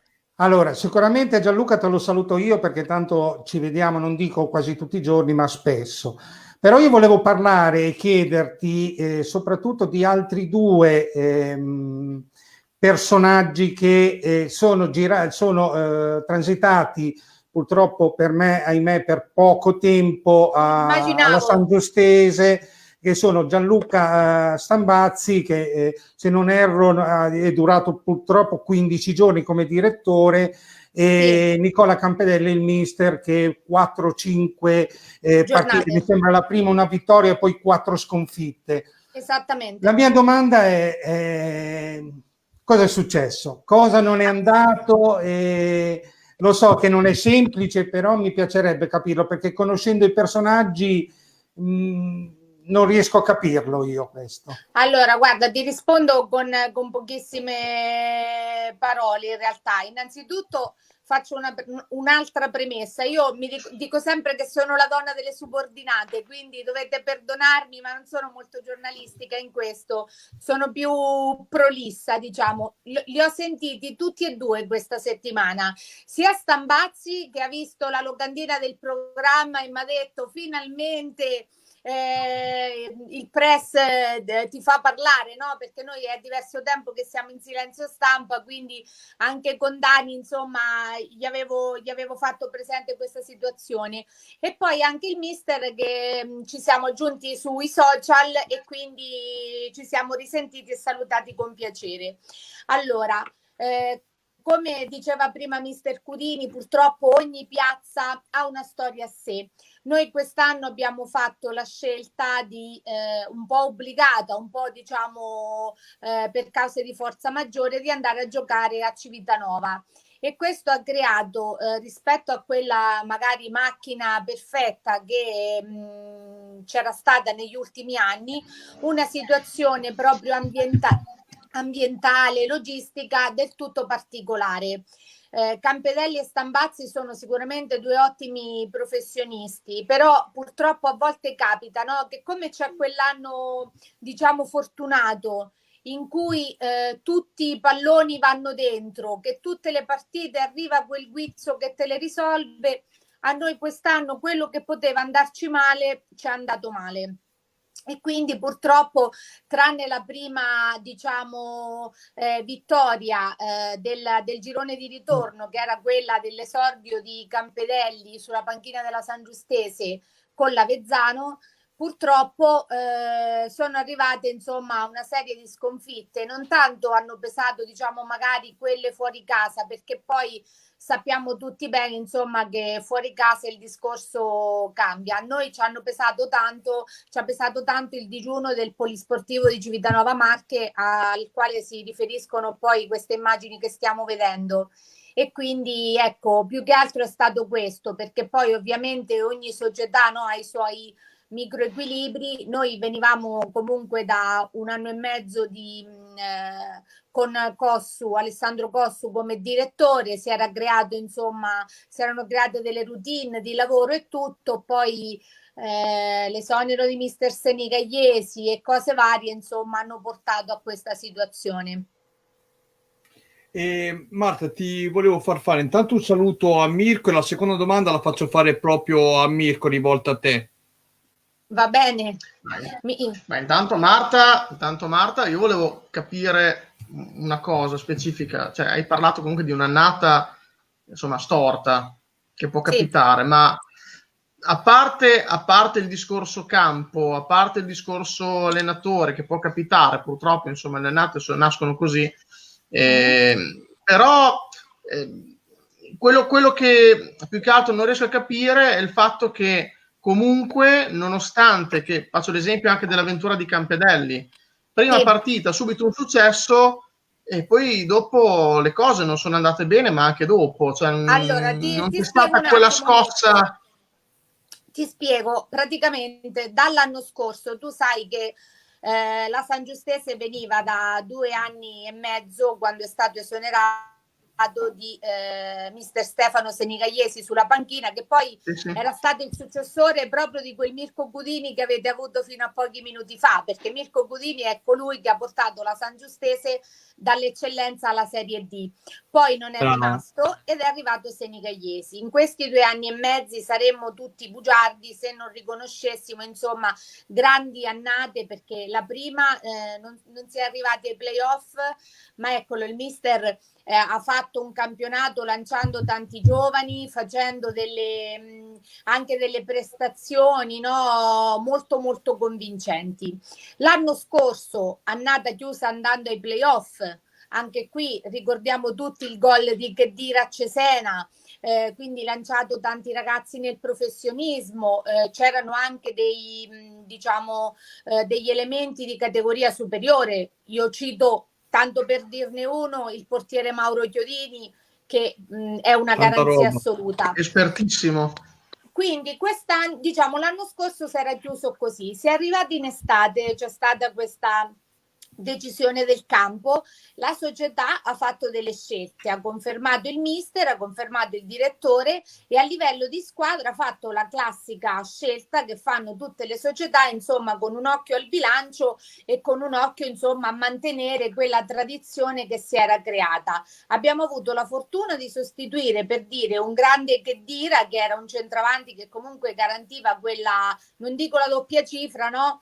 Però insomma un certo quantitativo di gol, con un ottimo ragazzo che era Mingiano, che proveniva dal Nardò, classe 95, che ha fatto comunque bene. Era rimasto il nocciolo duro, diciamo, la classica spina dorsale, no? Quindi il portiere Chiodini, Scognamiglio in difesa, Patrizzi, a centrocampo era rimasto Perfetti, c'era Pezzotti, la squadra sembrava avere una sua fisionomia. Poi abbiamo fatto una prima parte, diciamo, di campionato fino al mese di dicembre, tutto sommato in linea con quelli che erano gli obiettivi, perché comunque abbiamo fatto anche 8 risultati utili consecutivi. Quindi tutto sommato, insomma, un campionato, diciamo, non brillante come gli scorsi anni, però tutto sommato in linea. Purtroppo con l'arrivo del mercato e del mese di dicembre, magari forse qualche equilibrio si è rotto. Aver perso Perfetti e Pezzotti giustamente ha indebolito, diciamo, la qualità globale. In più sono arrivate magari un paio di sconfitte, quelle che si dicono, no, un po' sanguinose, cioè quelle che fanno male, e questa squadra secondo me ha avuto anche un po', tra virgolette, un problema di autostima, no? Come se si è demoralizzata. Poi abbiamo avuto, e non ce lo scordiamo perché chi non lo ha vissuto non si può rendere conto, abbiamo avuto la questione di Sant'Agata, che è il ragazzo che avevate ceduto al Casarano, che poi voleva, forse quasi era in procinto di tornare, no, nel mese di dicembre, che in 15 giorni si è ammalato ed è morto. E noi vedere che il 31 dicembre quasi tutta la squadra alle 5 di mattina sale su un pullman per andare a Melito di Napoli, quindi vicino Scampia, al funerale di un ragazzino che fino a pochi giorni prima ci parlavamo tutti al telefono, è stata una cosa che anche psicologicamente ha contato, insomma, tanto. E poi ecco, con l'inizio dell'anno nuovo purtroppo continuava questa tradizione negativa in casa. Fuori casa, tranne Avezzano, purtroppo non ci siamo più ripetuti, e quindi ecco, è andata così. Però secondo me la squadra comunque adesso si era rinforzata molto, e dopo Campedelli, che era arrivato, comunque era stata data fiducia al mister in seconda, Roscioli, erano arrivati tanti giocatori nuovi, insomma per le ultime 8 giornate avremmo dato battaglia. Poi ci ha condannato, diciamo, la differenza rispetto alla quintultima proprio all'ultima giornata, perché altrimenti saremmo comunque sempre stati nella linea di galleggiamento. Quindi ecco, con le 8 giornate, insomma, se non la salvezza diretta, perlomeno un po' più su saremmo andati sicuramente. Marta, 2 domande per te che arrivano da casa, dal nostro Luca Casadei. Come mai Bonaventura non è riuscito a dimostrarsi decisivo prima al Foligno e poi alla San Giustese? Come mai non si è puntato su Filippo Chiussi? Altro ex dell'Aria. Esatto. Te pareva? Poi io con Filippo anche andavo molto d'accordo, perché tante volte andavamo agli allenamenti insieme, quindi me lo sono goduto un bel po' Filippo, perché lui andava a scuola, quindi noi poi quest'anno abbiamo girovagato anche tanto per i campi di allenamento, ma questo chi ci conosce, insomma, sono storie che sa. Abbiamo avuto una classica annata, insomma, pesante, è stata contratta purtroppo dal virus, ma abbiamo vissuto tanto in questi mesi. Allora, Bonaventura, io l'esperienza di Foligno non la posso commentare perché non lo seguivo. Con noi in realtà diciamo qualche gol lo ha fatto, per dire il blitz esterno, l'unico blitz del girone di ritorno ad Avezzano portava la firma di Bonaventura, che proprio il giorno prima era diventato papà. Anche quando abbiamo perso, mi riferisco, per dire, in casa con il Porto Sant'Elpidio, comunque qualche rete l'ha fatta. Certo che Alex non è un fisico, diciamo, di quelli brevilinei eccetera eccetera, deve un po' entrare anche nei meccanismi della squadra dove arriva, e noi ricordiamoci che con Senigalliesi comunque facevamo un tipo di gioco molto particolare, molto qualcuno lo definiva un po' guardiolista, diciamo, e quindi però io non la giudico negativamente, l'apporto di Alex, perché innanzitutto è un bravissimo ragazzo, era molto legato a Civitanova perché la sua compagna è di Civitanova, quindi poi si sa che Nemo profeta in patria, arrivava anche con grandi aspettative, così vi faccio sapere anche che so un po' di latino. Sì, ma non mi dire Nemo profeta in patria, perché Marzocchi, quando tu hai saputo che tu ami la Romagna, adesso è profeta in Romagna Marzocchi. No, ma tu non puoi capire, io la amo, ma proprio follemente. Io, guarda, vi racconto anche questo aneddoto, perché credo che ci stia sentendo. Uno dei primi appuntamenti con il mio ragazzo, quando non eravamo ancora fidanzati, io adoro Riccione, come ovviamente un po' tutti, però io non sono per la parte del divertimento notturno, ma dello shopping. Quindi eravamo nel classico viale così. Ho visto un locale che era di una bellezza, per me è uno dei posti più belli d'Italia, e io ho detto a lui, che non eravamo neanche fidanzati, io ho detto, guarda, lasciami qui, tu torna a casa, io tanto qui qualcosa da fare, tanto io mi adatto, io dico sempre che non so fare bene niente, però più o meno so fare tutto. Allora dico, dai, lasciami qua, io qualcosa qui da fare lo trovo, a me non servono valigie, non ho esigenze particolari. E però non mi ha lasciato e mi ha riportato giù con sé. E quindi ecco, la mia vita ha preso un altro binario. Guarda, adesso i nostri spettatori, appena hanno saputo che ti sei fidanzata, non fanno più domande. Si sono bloccati tutti. Un abbraccio da Albert. Ti devo dare una brutta notizia, perché sono fidanzata da tantissimi anni, insomma, quindi abbastanza blindata. Marta, l'avevi detto, credo, all'inizio della prima domanda, però forse Matteo non è riuscito a sentire il nostro spettatore. Se è possibile conoscere dalla signorina Marta il motivo per il quale la San Giustese non giocare a Monte San Giusto, dato che anche il prossimo anno dovrebbe giocare a Monte Granaro. Allora, io come se qualcuno di voi insomma va a vedere un po' oggi sul sito e sui social della San Giustese, la San Giustese proprio oggi ha fatto una nota nella quale ha specificato questa cosa. La San Giustese si è semplicemente aggiudicata un bando di gestione triennale per quanto riguarda il campo di Montegranaro, ma questo non implica il fatto che porti lì la Serie D.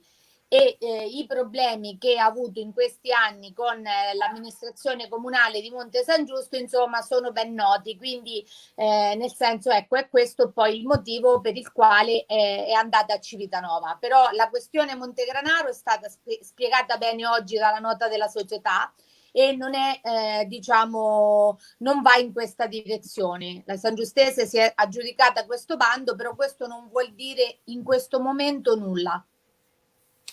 Albert Torresi scrive: confermo la versione di Marta, e Filippo Bum Bum scrive: Riccione c'è. Grande, no, Riccione è sempre nel mio cuore.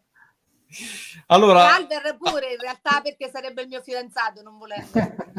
E noi lo salutiamo ovviamente. D'altri, non so se tu hai qualche curiosità anche per la nostra Marta, visto che ha avuto il piacere di conoscere anche Stambazzi e Campedelli, che tu conosci molto bene. Sì, se posso vorrei fare 2 domande a Marta, una sulla Sangiustese e una no. Cerco di essere molto breve. Io sono lunga, quindi se tu sei breve andiamo bene. No, breve. Partendo dal fatto che l'unico vero romagnolo qui sono io, ma questo lasciamolo perdere. Presente. Sì, perché Marta, scusa, Roberto ha ragione, qui ci sono 2 emiliani, un molisano, un lombardo e tu che sei marchigiana, quindi siamo a posto. Esatto. E un romagnolo. È un romagnolo, Marta, per modo di dire, però va bene, dai. No. Sul pedigree non ti ci mettere perché perdi 10-0. Andiamo avanti. No, io 2 cose veloci a Marta. Sì. Tornando un attimo su Campedelli, io dico questo, tenendo conto di tutto quello che vi è successo quest'anno, che come hai detto tu, di più non vi poteva succedere, sì. Gli sono state concesse 5 giornate, non credi che fosse il caso di avere un filo più di pazienza? E poi ti voglio chiedere questo, uscendo un attimo dalla tua squadra, andando su un'altra. Io so che tu sei molto amica anche con Roberta Nocelli, me lo disse lei lo scorso anno, quindi ti vorrei chiedere se vi state sentendo in questo periodo e come al limite si stanno preparando loro alla possibile salita in Serie C. Allora, ti rispondo in questo caso in maniera breve, perché in realtà sono 2 domande molto semplici. Allora, su Campedelli purtroppo decide la società, poi quella che è l'opinione mia io te la posso anche dire, però nel senso cambia poco, forse... Però mi interessa quella, Marta, mi interessa quella. Nel senso, guarda, io in realtà sono molto... filo aziendalista, no? Nel senso che evidentemente se secondo la società diciamo non c'erano le condizioni per proseguire oltre il rapporto, evidentemente chi ha deciso aveva le sue buone ragioni e io non le discuto. Io personalmente in realtà sono più per l'aspettare, cioè per esempio io sono una di quelle a cui ancora cioè che non si spiega, no? Magari perché a Giampaolo al Milan è stato concesso così poco tempo, perché io amo il bel gioco, insomma, a me vedere una grande del campionato italiano giocare bene a me sarebbe piaciuto, quindi questo ha deciso la società, forse magari con più giornate poteva cambiare qualcosa, però mister Roscioli assolutamente ha dimostrato, insomma, di tenere bene il gruppo, ed io vi ripeto che avessimo potuto giocare le ultime 8 giornate, questo film già scritto si sarebbe interrotto, perché la società era, ve lo ridico ancora, aveva investito pesantemente, insomma, per rinforzare la rosa, e aveva capito che per rimanere in categoria bisognava fare un passo in più. Per quanto riguarda Roberta, io con Roberta mi sento abbastanza spesso, perché comunque siamo amiche fuori dal campo, e lei è Marta, una donna... ti ho scritto Filippo Chiusi, mitico Jack, ciao Marta, un abbraccio.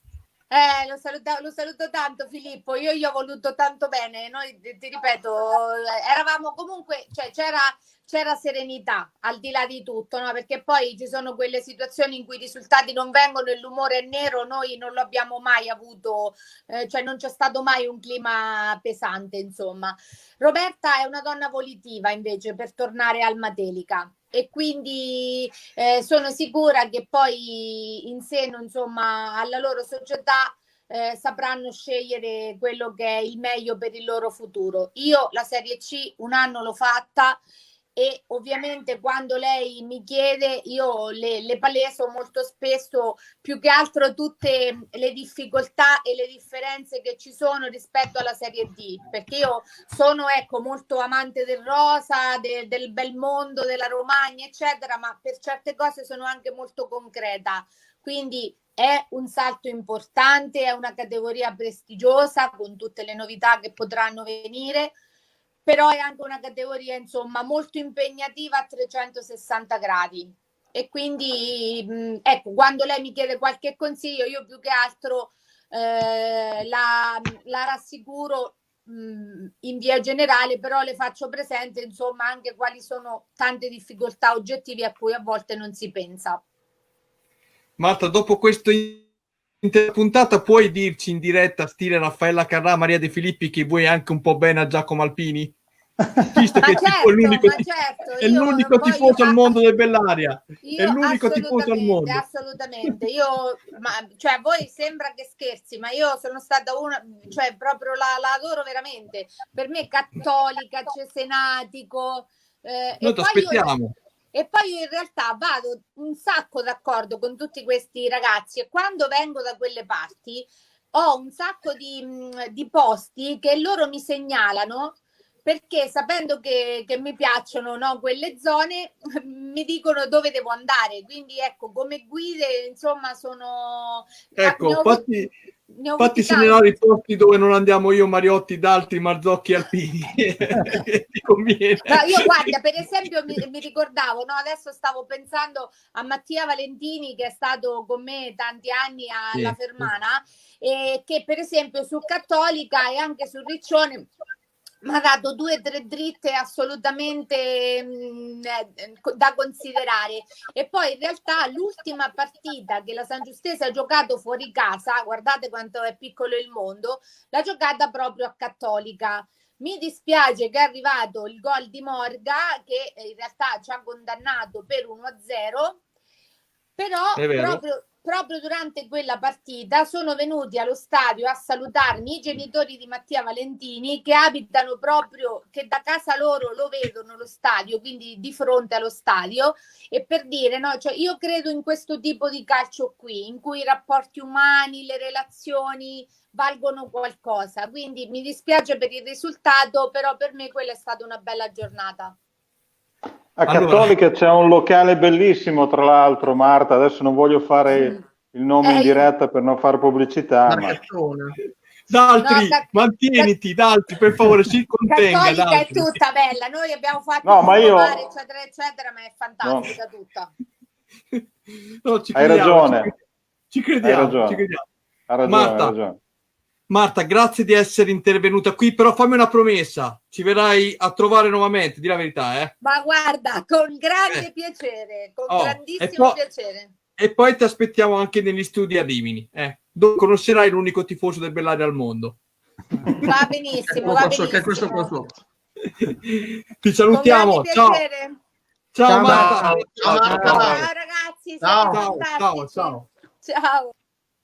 Abbiamo conosciuto anche Marta. Allora, avevo promesso un po' a tutti gli spettatori che ci stanno guardando fin dall'inizio. Adesso facciamo veramente la parte finale di questa trasmissione, cercando di essere molto bravi e telegrafici per parlare un po' di tutto. Quindi chiedo promozione Romagna, promozione Marche e prima categoria. Allora, Alessandro, vengo su di te che da un po' che non parli. Promozione Romagna. In generale abbiamo parlato noi delle realtà riminesi come il Pietracuta, il Misano, Torconca, tanti applausi. Volevo sapere da te, prima noi con Gori scherzavamo, vedevo che sotto la tua barba e sotto i tuoi baffetti ridevi anche tu, ma da Russi, che probabilmente verrà spedita in eccellenza, ci dobbiamo aspettare qualcosa a livello di colpi di mercato, secondo te? Ma secondo me sì. Allora, a parte il fatto che bisogna dire che comunque i russi ha dimostrato di essere comunque una grande squadra e credo che andrà solo a migliorare quella che comunque è già un gruppo straordinario, ne abbiamo già parlato settimane fa con Salomone eccetera eccetera, però hanno fatto qualcosa di importante. Credo che insomma i gruppi di solito quando si vincono i campionati o comunque quando si arriva primi, i gruppi sono l'idea che non vanno disfatti completamente perché rischi di andare a perdere l'armonia che si è creata nell'anno in cui comunque si è trionfati. Però è chiaro che qualche colpo importante, qualche sorpresa, ecco, per fare riferimento a quello che dicevamo prima col mister, in generale ci potrebbe anche essere, sì. Su questo ne sono convinto. Senti, per quanto riguarda invece, facciamo i complimenti, Matteo ci sta facendo vedere la classifica, anche, vabbè, tu ne avevi già parlato in passato, però la realtà che riguarda più da vicino te, Mariotti, questo Sparta bolognese. Qualora, infatti, voi prima parlavate di riforme anche a livello di gironi da 14, da 16, poi vedremo appunto di analizzare come verrà fuori la nuova riforma. Ad esempio, cosa dobbiamo aspettare l'anno prossimo? Uno Sparta Castelbolognese di nuovo nel girone con le riminesi oppure nell'altro girone? Questa è una bella domanda. Sicuramente hanno fatto comunque un ottimo campionato, sfiorando, chiaramente il campionato è finito, è stato congelato così, però erano un passo dalla zona playoff, quindi grandi complimenti a loro. Mi fai una bella domanda nel senso che ancora non sappiamo esattamente, poi magari Mirko aggiungerà qualcosa, però non sappiamo esattamente quanti saranno i gironi e da quante squadre saranno composte, quindi diventa chiaramente difficile andare a capire dove andranno messe queste squadre che sono un po' a margine, no? Tra una provincia e l'altra. Andrà a occupare probabilmente un buco dove c'è posto, ecco, fondamentalmente. Potrebbe anche rimanere in un girone così simile a questo, chiaramente. Per chiudere, insomma, sullo Sparta Castelbolognese, ne abbiamo già parlato comunque altre volte, hanno fatto un campionato assolutamente straordinario e chissà, peccato che il campionato sia finito così, perché comunque, insomma, se andiamo a leggere la classifica, solo 4 sconfitte su 24 partite, chissà, magari se fosse andato avanti, magari poteva anche togliersi qualche soddisfazione in più. Mi trovo assolutamente d'accordo. Mirko, scotevi un po' la testa per quanto riguarda i gironi, cosa ti aspetti? Sì, perché lo Sparta, essendo praticamente in bilico tra 2 gironi adesso, io dubito che giochi con le riminesi il prossimo anno se fanno almeno 5 gironi, se non 6. Io credo che giocherà probabilmente con le Ravennati e forse con qualche bolognese o con qualche ferrarese, dipenderà un po' dalla geografia che verrà dipinta nella prossima stagione, però dato che insomma quasi sicuramente ci sarà almeno un girone in più, ho seri dubbi che lo Sparta, a meno che non succeda qualcosa di strano, che lo Sparta giochi in un girone completamente romagnolo, ecco. Sì, essendo una squadra a metà è difficile dare un anche perché la finale dell'anno scorso Alessandro giocava nel C, quindi esatto. Chi potrebbe essere il nuovo mister del Riolo Terme? Ci chiedono da casa, chi risponde? Se vuoi ti dico dove potrebbe andare quello che è andato via, però dove potrebbe andare? Mi sa che lo sappiamo lunedì. Per rispetto non lo dico. Matteo Pratelli, questo la chiediamo ad Alpini, visto che ride. Possibilità che dalla prossima stagione possa ripartire il Sant'Arcangelo, si vocifera da tempo col titolo sportivo del Sant'Ermete. Allora, non ridi più, da quello che so io, bella domanda. Si sta provando a far ripartire il Sant'Arcangelo Calcio, però devono ancora decidere, capire le forze che hanno e soprattutto con che organico partecipare. Il dubbio maggiore era quello di riuscire, loro mi sembra che abbiano un credito sportivo e possono essere ammessi anche in promozione, ma penso che la nuova società sia più propensa per la prima categoria. Però per quanto riguarda il Sant'Ermete so che c'era stato degli avvicinamenti in passato, ma non si è fatto più nulla, quindi non penso che si sia questo col titolo sportivo del Sant'Ermete, anche perché altrimenti il nostro amico Alex, magari un paio di settimane fa qualcosa avrebbe fatto trapelare. Avrebbe detto, ci avrebbe detto sicuramente qualcosa in più. Roberto Dalti, invece, per quanto riguarda il Gambetto, lasciamo ai titoli di coda, cioè abbiamo sentito Montanari quando è stato anche ospite nei nostri studi, chiude tutto, insomma, lui. Cioè, lui almeno va via, dopo non si sa se rimane il Gambetto là. Dici qualcosa in più, se sai, dici qualcosa anche del Gatteo, questa realtà sorprendente di questo campionato di promozione, chi più ne ha ne mette. Roberto, non ti sei addormentato, vero? D'altri sto controllando. No, perché sono sempre qui che aspetto di conoscere le amiche di Lacchini. e quindi sarò sveglio per almeno i prossimi 15 anni, tanto non me ne presenterà mai una. Però no, intanto parlando del Gatteo, io saluto il presidente che mi ha chiamato stamattina, ha detto che ci avrebbe guardato, quindi ci stava guardando, te lo posso confermare. Ecco, allora quindi saluti al presidente Evangelisti. Allora, io quello che posso dire del Gatteo, loro hanno un bel centro sportivo intanto, mi ha detto stamattina, io dico quello che so e poi dopo che siano tutte notizie giuste questo andrà verificato. Stamattina mi ha detto, ma sai, noi ripartire, a me risulta che invece il Gatteo è una società ben amministrata, non dico straricca, ma che non dovrebbe avere poi tutte queste difficoltà nel ripartire. Lui mi diceva, ed è un timore che hanno in molti anche sui settori giovanili, perché lui diceva far giocare a porte chiuse il settore giovanile sarà durissimo, a tenere fuori sai, le mamme, gli zii, le nonne, e questo del Gatteo. Sul Gambettola, allora io credo che tu l'abbia messa giù, Daniele, in modo più drammatico di quello che è. La società qualche problema ce l'ha, lo hanno confessato, confermato anche loro, quindi non è che io sto qui a dire qualcosa che non si sa. Per quello che riguarda Claudio, io non so se lasci o no, quest'inverno ci eravamo parlati una volta, mi ha detto che aveva qualche perplessità, aveva qualche idea in testa, mi ha detto deciderò verso la fine della stagione, e la stagione è finita ieri, quindi adesso non so esattamente cosa voglia fare. C'è sempre nell'aria, un giorno sento dire che forse si fa, il giorno dopo sento dire forse non si fa, proviamo a trattare, proviamo a non trattare, c'è sempre nell'aria il fatto che a Gambettola ci sono due società e che secondo me bisognerebbe rimetterle insieme. So che lì ogni tanto si cerca di parlare, però è un po' difficile trovare i punti d'incontro. Cosa posso dirti? Io da gambettolese spero che si trovino i punti d'incontro e si faccia una sola società, perché l'ho già detto 600 volte, lo dico ancora, per me a Gambettola due società di calcio non hanno spazio. No, ma Roberto, ti ho fatto questa domanda perché secondo me è uno dei temi che può essere interessante anche per quanto riguarda un po' il momento delicato di tantissime società. Poi Certo.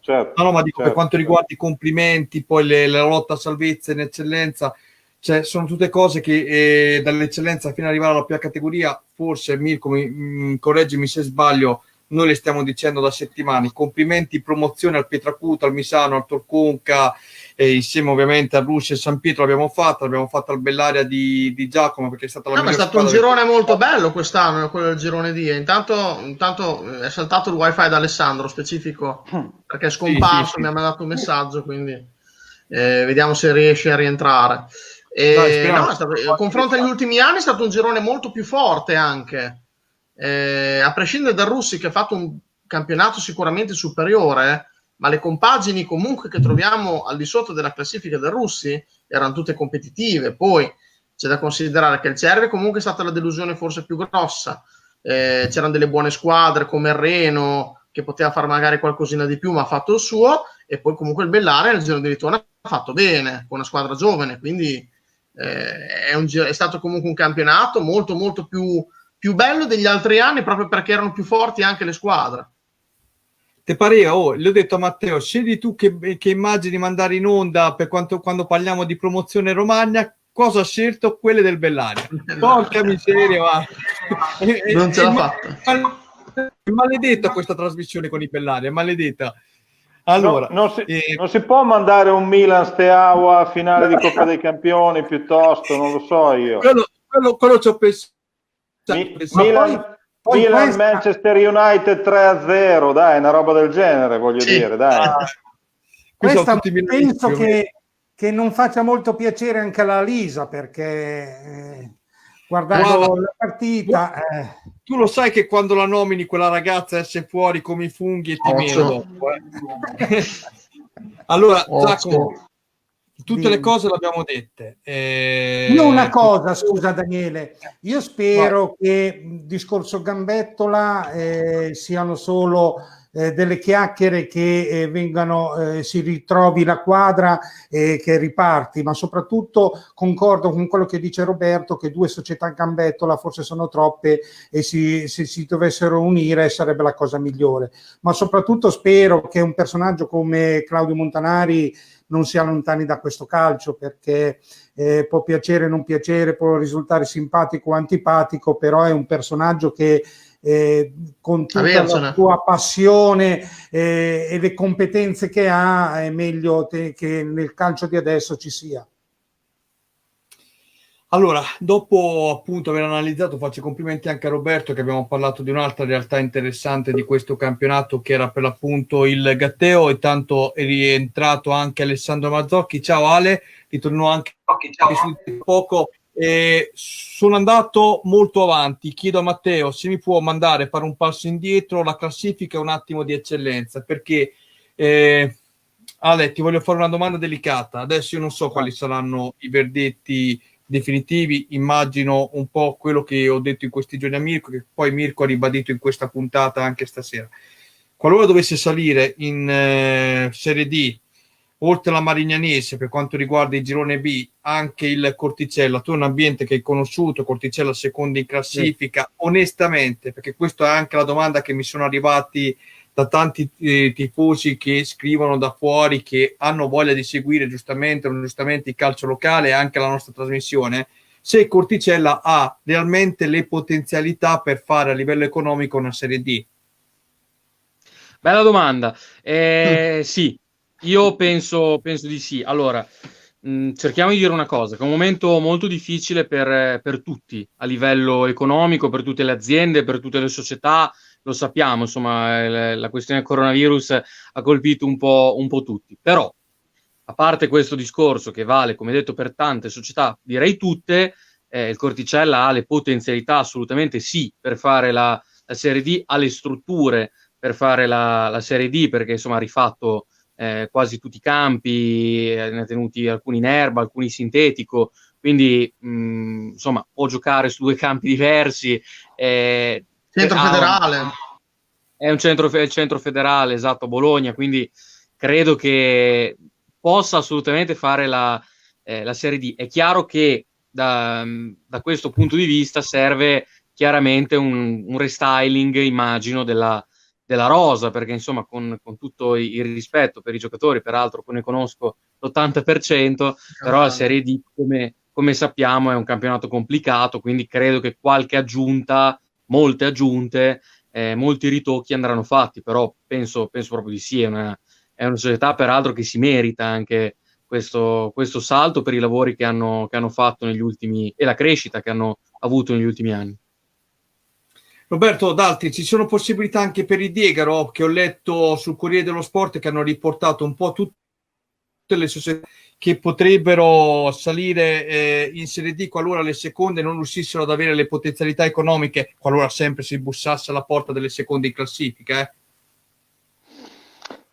Allora, guarda, nel caso del Diegaro, vabbè, ieri poi avevo chiamato anche il presidente Amaducci. Nel caso del Diegaro c'è da dire una cosa. Allora, loro non hanno lo stadio per la Serie D, perché se l'avete mai visto, lo stadio di Diegaro non è pensabile di poterlo adattare alle esigenze. Andrebbero a Martorano al limite. Si parlava del centro di Martorano. E ieri parlando col presidente, lui ha detto: guarda, noi siamo una frazione di 1000 abitanti, perché Diegaro effettivamente più o meno è una frazione di quell'entità lì. Lui diceva: per noi già l'eccellenza è stato un traguardo e mantenerla è un traguardo. Poi io credo che se dovesse esserci un ripescaggio, io non penso che loro si tirino indietro, perché sono anche delle persone ambiziose, gli piace comunque confrontarsi.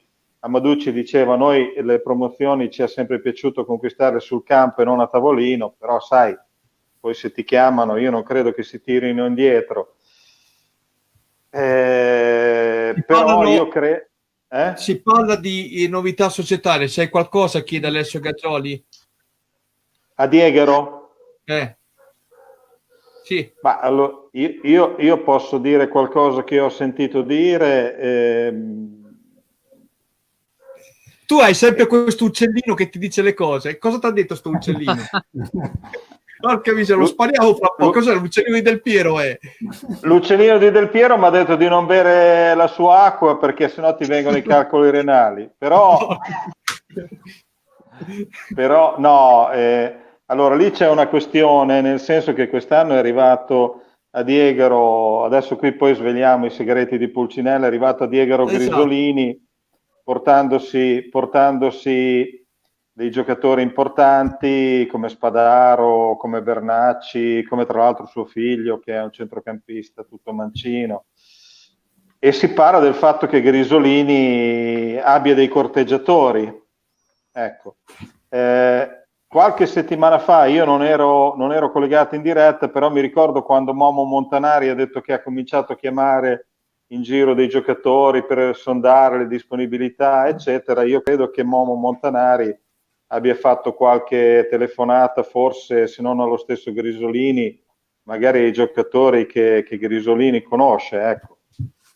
E quindi allora facciamo di rimbalzo. D'Altri a Marzocchi. Marzocchi, la del Duca Ribelle l'anno prossimo la vediamo in Serie D, sì o no? Io esagero. Stai un po' esagerando. Secondo me, non lo so, sinceramente, secondo me no. Secondo me no. Meno male, perché oggi è arrivato anche questo quesito da qualcuno, non posso svelarlo, è tra gli spettatori che ci stanno seguendo. Però Momo Montanari ci ha confermato durante la diretta di giovedì scorso che comunque si sta già muovendo sul mercato. Buon per lui, se lavora bene. Alpini, ma tu che cavolo c'hai da ridere? Tu pensa al tuo Bellario, Alpini, cosa c'hai? Io non so neanche se vi iscrivete l'anno prossimo. No, ci iscriviamo. Allora Giacomo, vengo su di te perché adesso abbiamo affrontato Serie D stasera tantissimo. Ragazzi, siamo sul web in questo periodo, specifico una cosa, non siamo ovviamente nei nostri studi televisivi, approfittiamo anche per queste possibilità che ci dà la nostra piattaforma di poter andare anche a sentire ospiti, ad esempio della Serie D. Stasera abbiamo avuto l'onore il tecnico del Campobasso Cudini che ha fatto anche la Serie A ad Ascoli. Matteo ha mandato infatti l'omaggio nella partita di Ascoli-Milan, Marta Bitti in realtà della San Giustese come ufficio stampa, poi abbiamo avuto Gori, l'allenatore della Fonsini, insomma grandi ospiti. Stasera abbiamo dato giustamente spazio alla Serie D perché le altre volte sì l'abbiamo affrontata, ma non sempre, diciamo, approfondendo il contesto. Questa sera l'abbiamo fatto nel migliore dei modi, ci scuseranno anche le categorie minori, ma anche ieri, subito dopo lo speciale di Lega Pro, penso che con Mirko avevamo già affrontato molte tematiche inerenti anche alla serata di questa sera, quindi ci sembrava ripetitivo rifare una stessa trasmissione.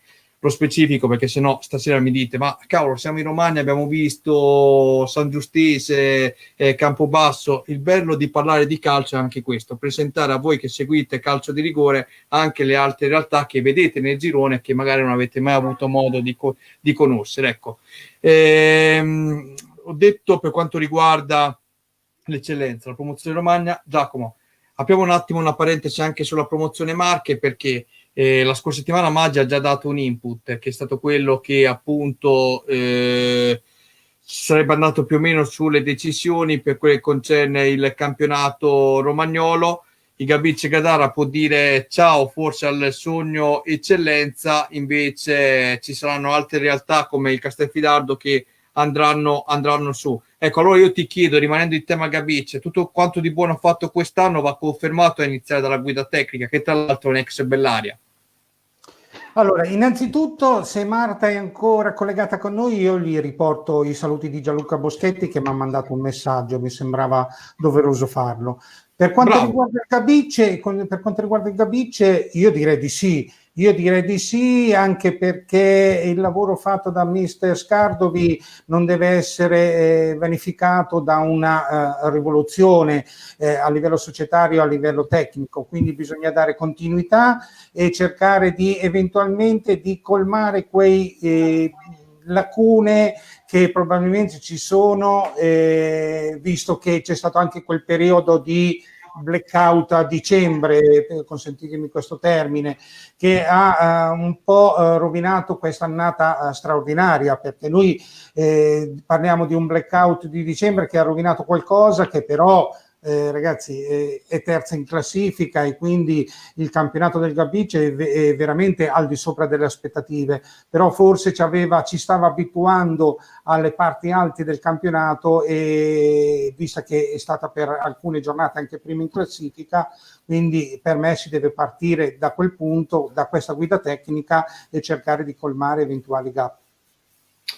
Siamo addirittura d'arrivo e volevo affrontare con voi l'ultima categoria, la prima categoria. Vi chiedo a tutti quanti, visto che stiamo parlando anche di crisi che ci potrebbe essere dovuto a questo maledetto Covid-19, l'altra sera c'è stato un messaggio importante, quello del tecnico del Granata, l'avete ascoltato tutti, anzi del presidente Granata Cantoni, che si auspicava, perché no, un progetto futuro magari di raccoglimento tutti per poter giocare un giorno a Cesenatico e rifare un'unica squadra. Adesso io auguro a loro di continuare, a tutte quante le società di Cesenatico, però a mio modo di vedere, vedendo questa crisi, questo maledetto virus, quello che sta producendo, non sta producendo, tutte società che sono vicine a 3 chilometri di distanza, secondo voi sarebbe utile e sarebbe la volta buona per poter fare finalmente una fusione? Iniziamo da Alpini. Io direi proprio di sì. Io poi porto l'esperienza di quello che è stato l'anno scorso questa fusione tra Bellari e Igea, che ha portato solo risultati positivi e si è riuscito a creare qualcosa di buono. Adesso poi queste eventuali fusioni che ci saranno, se ci saranno, possono anche colmare quelle problematiche, risolvere quelle problematiche che questo momento disastroso sta portando a tutti. Marzocchi, lì dalle tue parti a Bologna c'è già qualche fusione in programma per cercare di portare avanti il calcio, oppure non sai nulla, ti sei interessato ad altro in questi giorni qui, magari più alle donnine che ti vedevo interessato? Ma guarda, a parte questo che posso anche confermare e non smentire, e effettivamente qui in zona bolognese ci sono diverse chiacchiere su varie fusioni. Io penso che le fusioni, se c'è un indirizzo unico, come magari poteva anche essere l'esempio di Giacomo di prima, sono assolutamente importanti e possono portare a usare i soldi invece che uno per uno in un solo unico contenitore, e questo è importante. Però ci devono essere visioni comuni, perché se no dopo si va in difficoltà, si creano polemiche eccetera eccetera. Però io sono favorevolissimo alle fusioni, perché aiutarsi in questo momento è fondamentale, e nel bolognese qualche voce effettivamente c'è. Confesso che mi sono fatto una borraccia di vino fresco, qui non ve l'ho fatto vedere perché siamo arrivati a quasi 2 ore di diretta. Avevo messo che stasera eravamo più corti. D'altri, Alessio Gaggioli scrive: sono vere le voci che danno le semifinaliste di Coppa in prima categoria come prime ripescate in promozione? Confesso che non so rispondere a questa domanda, anzi io ti farei un'altra domanda riportando quello che ha chiesto prima Riccardo Lacchini, se l'hai visto. È qui. Ecco.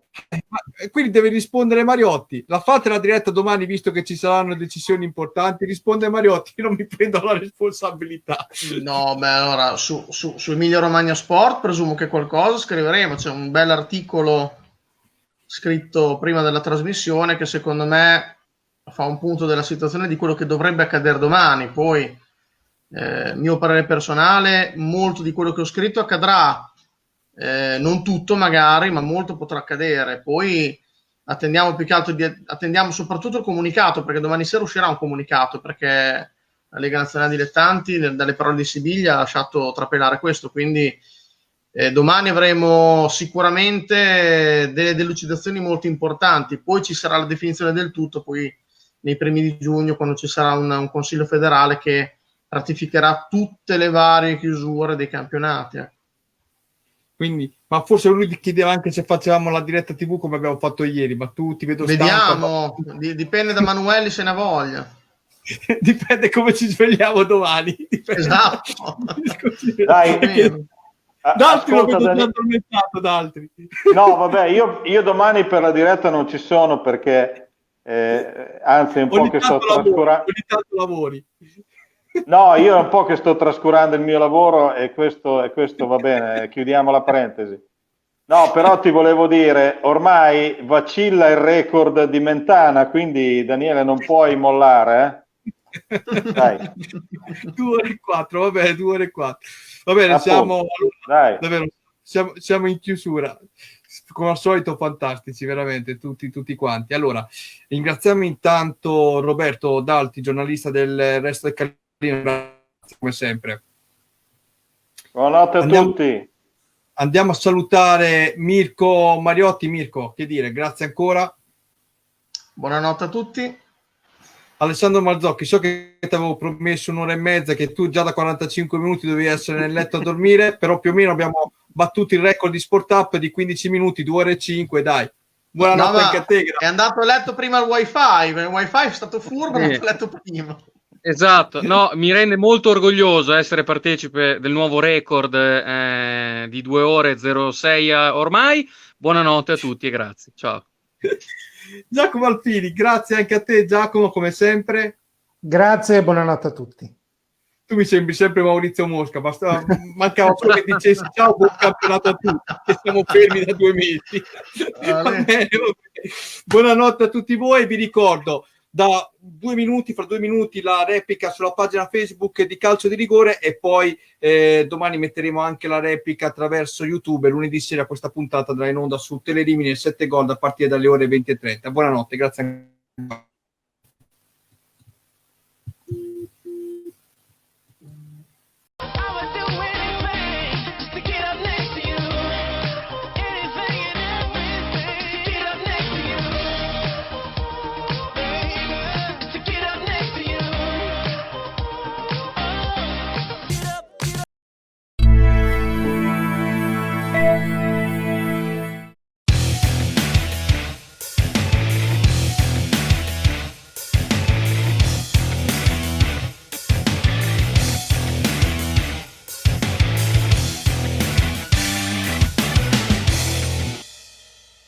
Arredamenti è un'azienda leader nella progettazione e produzione di ambienti su misura per attività commerciali, quali hotel, bar, ristoranti, negozi, uffici e residenze private, realizzando sia opere parziali che chiavi in mano. Grazie all'esperienza maturata al fianco di grandi committenti internazionali, si propone come partner ideale per imprese e professionisti che operano nel settore del contract. Qualità progettuale, realismo operativo ed efficienza realizzativa. Vi aspettiamo nella sede operativa, zona industriale, via Giovanni Santi 18, Fanano di Gradara.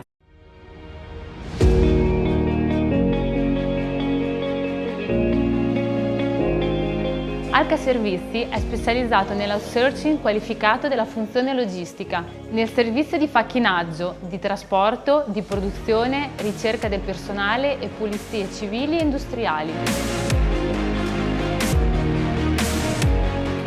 Noi di Alca Servizi offriamo ai nostri clienti gli strumenti per beneficiare di una maggiore flessibilità e una significativa ottimizzazione nella struttura dei costi aziendali.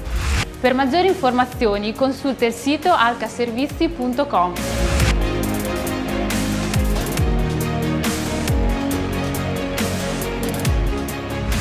Alca Servizi, la tua fiducia nelle nostre mani. Credi davvero che bastino poche parole per trasformarti in un romagnolo doc? Al ristorante Brusarul da sempre esaltiamo la nostra bella Romagna nel modo più genuino. Prova i nostri piatti a base di pasta fatta in casa e le nostre pizze cotte nel forno a legna. Timbota il nostro motto, da sempre offriamo qualità. Siamo attrezzati di ampio parcheggio esterno e isola per bambini. Ristorante Brusarul, via Sant'Arcangiolese, Poggio Berni. Info 0541 68 81 80 o brusarul.com.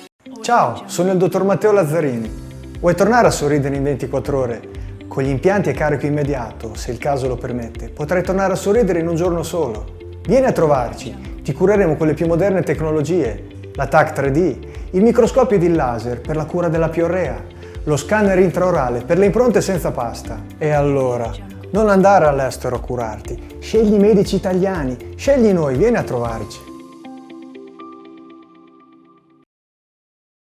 IGF Fornitalia propone una vasta gamma di tutte le misure di macchine alimentari, forni pizza elettrici, impastatrici, stand di pizza, barbecue, griglie in pietra lavica, cuocipiada, mixer tritacarni, affettatrici e sfogliatrici per pasta e pasticceria. Siamo in località Pianacci a Pietracuta di Salleo. Potete consultare i nostri prodotti al sito www.igffornitalia.com o contattarci allo 0541 92 3453. Starter Green dal 2000 è la tua squadra del cuore. Hai fretta? Vuoi risolvere i tuoi problemi con manto erboso e non solo? Affrettati ad entrare in campo, entra in azione e scegli i prodotti Starter Green. Starter Green, la cura migliore per garden, vivai, aziende agricole, giardinieri, manutentori, manti erbosi e per le piante fiorite da orto e da giardino. Inoltre, Starter Green vi presenta il nostro prodotto top, Starter Tricco K. E ci trovate anche su internet startergreen.it. A Salleo vi aspettano i prodotti esclusivi del territorio, come le carni e i salumi del Grigione, saporiti, particolari e soprattutto sani. I nostri prodotti non sono industriali, ma arrivano direttamente dalle nostre campagne. I nostri grigioni sono seguiti secondo gli standard biologici, curati con metodi naturali e alimentati con cereali prodotti in azienda, in modo da rendere i prodotti unici e indimenticabili. Di qualità superiore, come i nostri prosciutti etichettati con numero progressivo stampato a fuoco. Il Grigione, perché il Grigione è una scoperta dell'antico. Con noi più sapori sulla tavola. Parola di Giuseppe Gabrielli. Romagna Sport, il primo sito sportivo in Romagna, in tutto.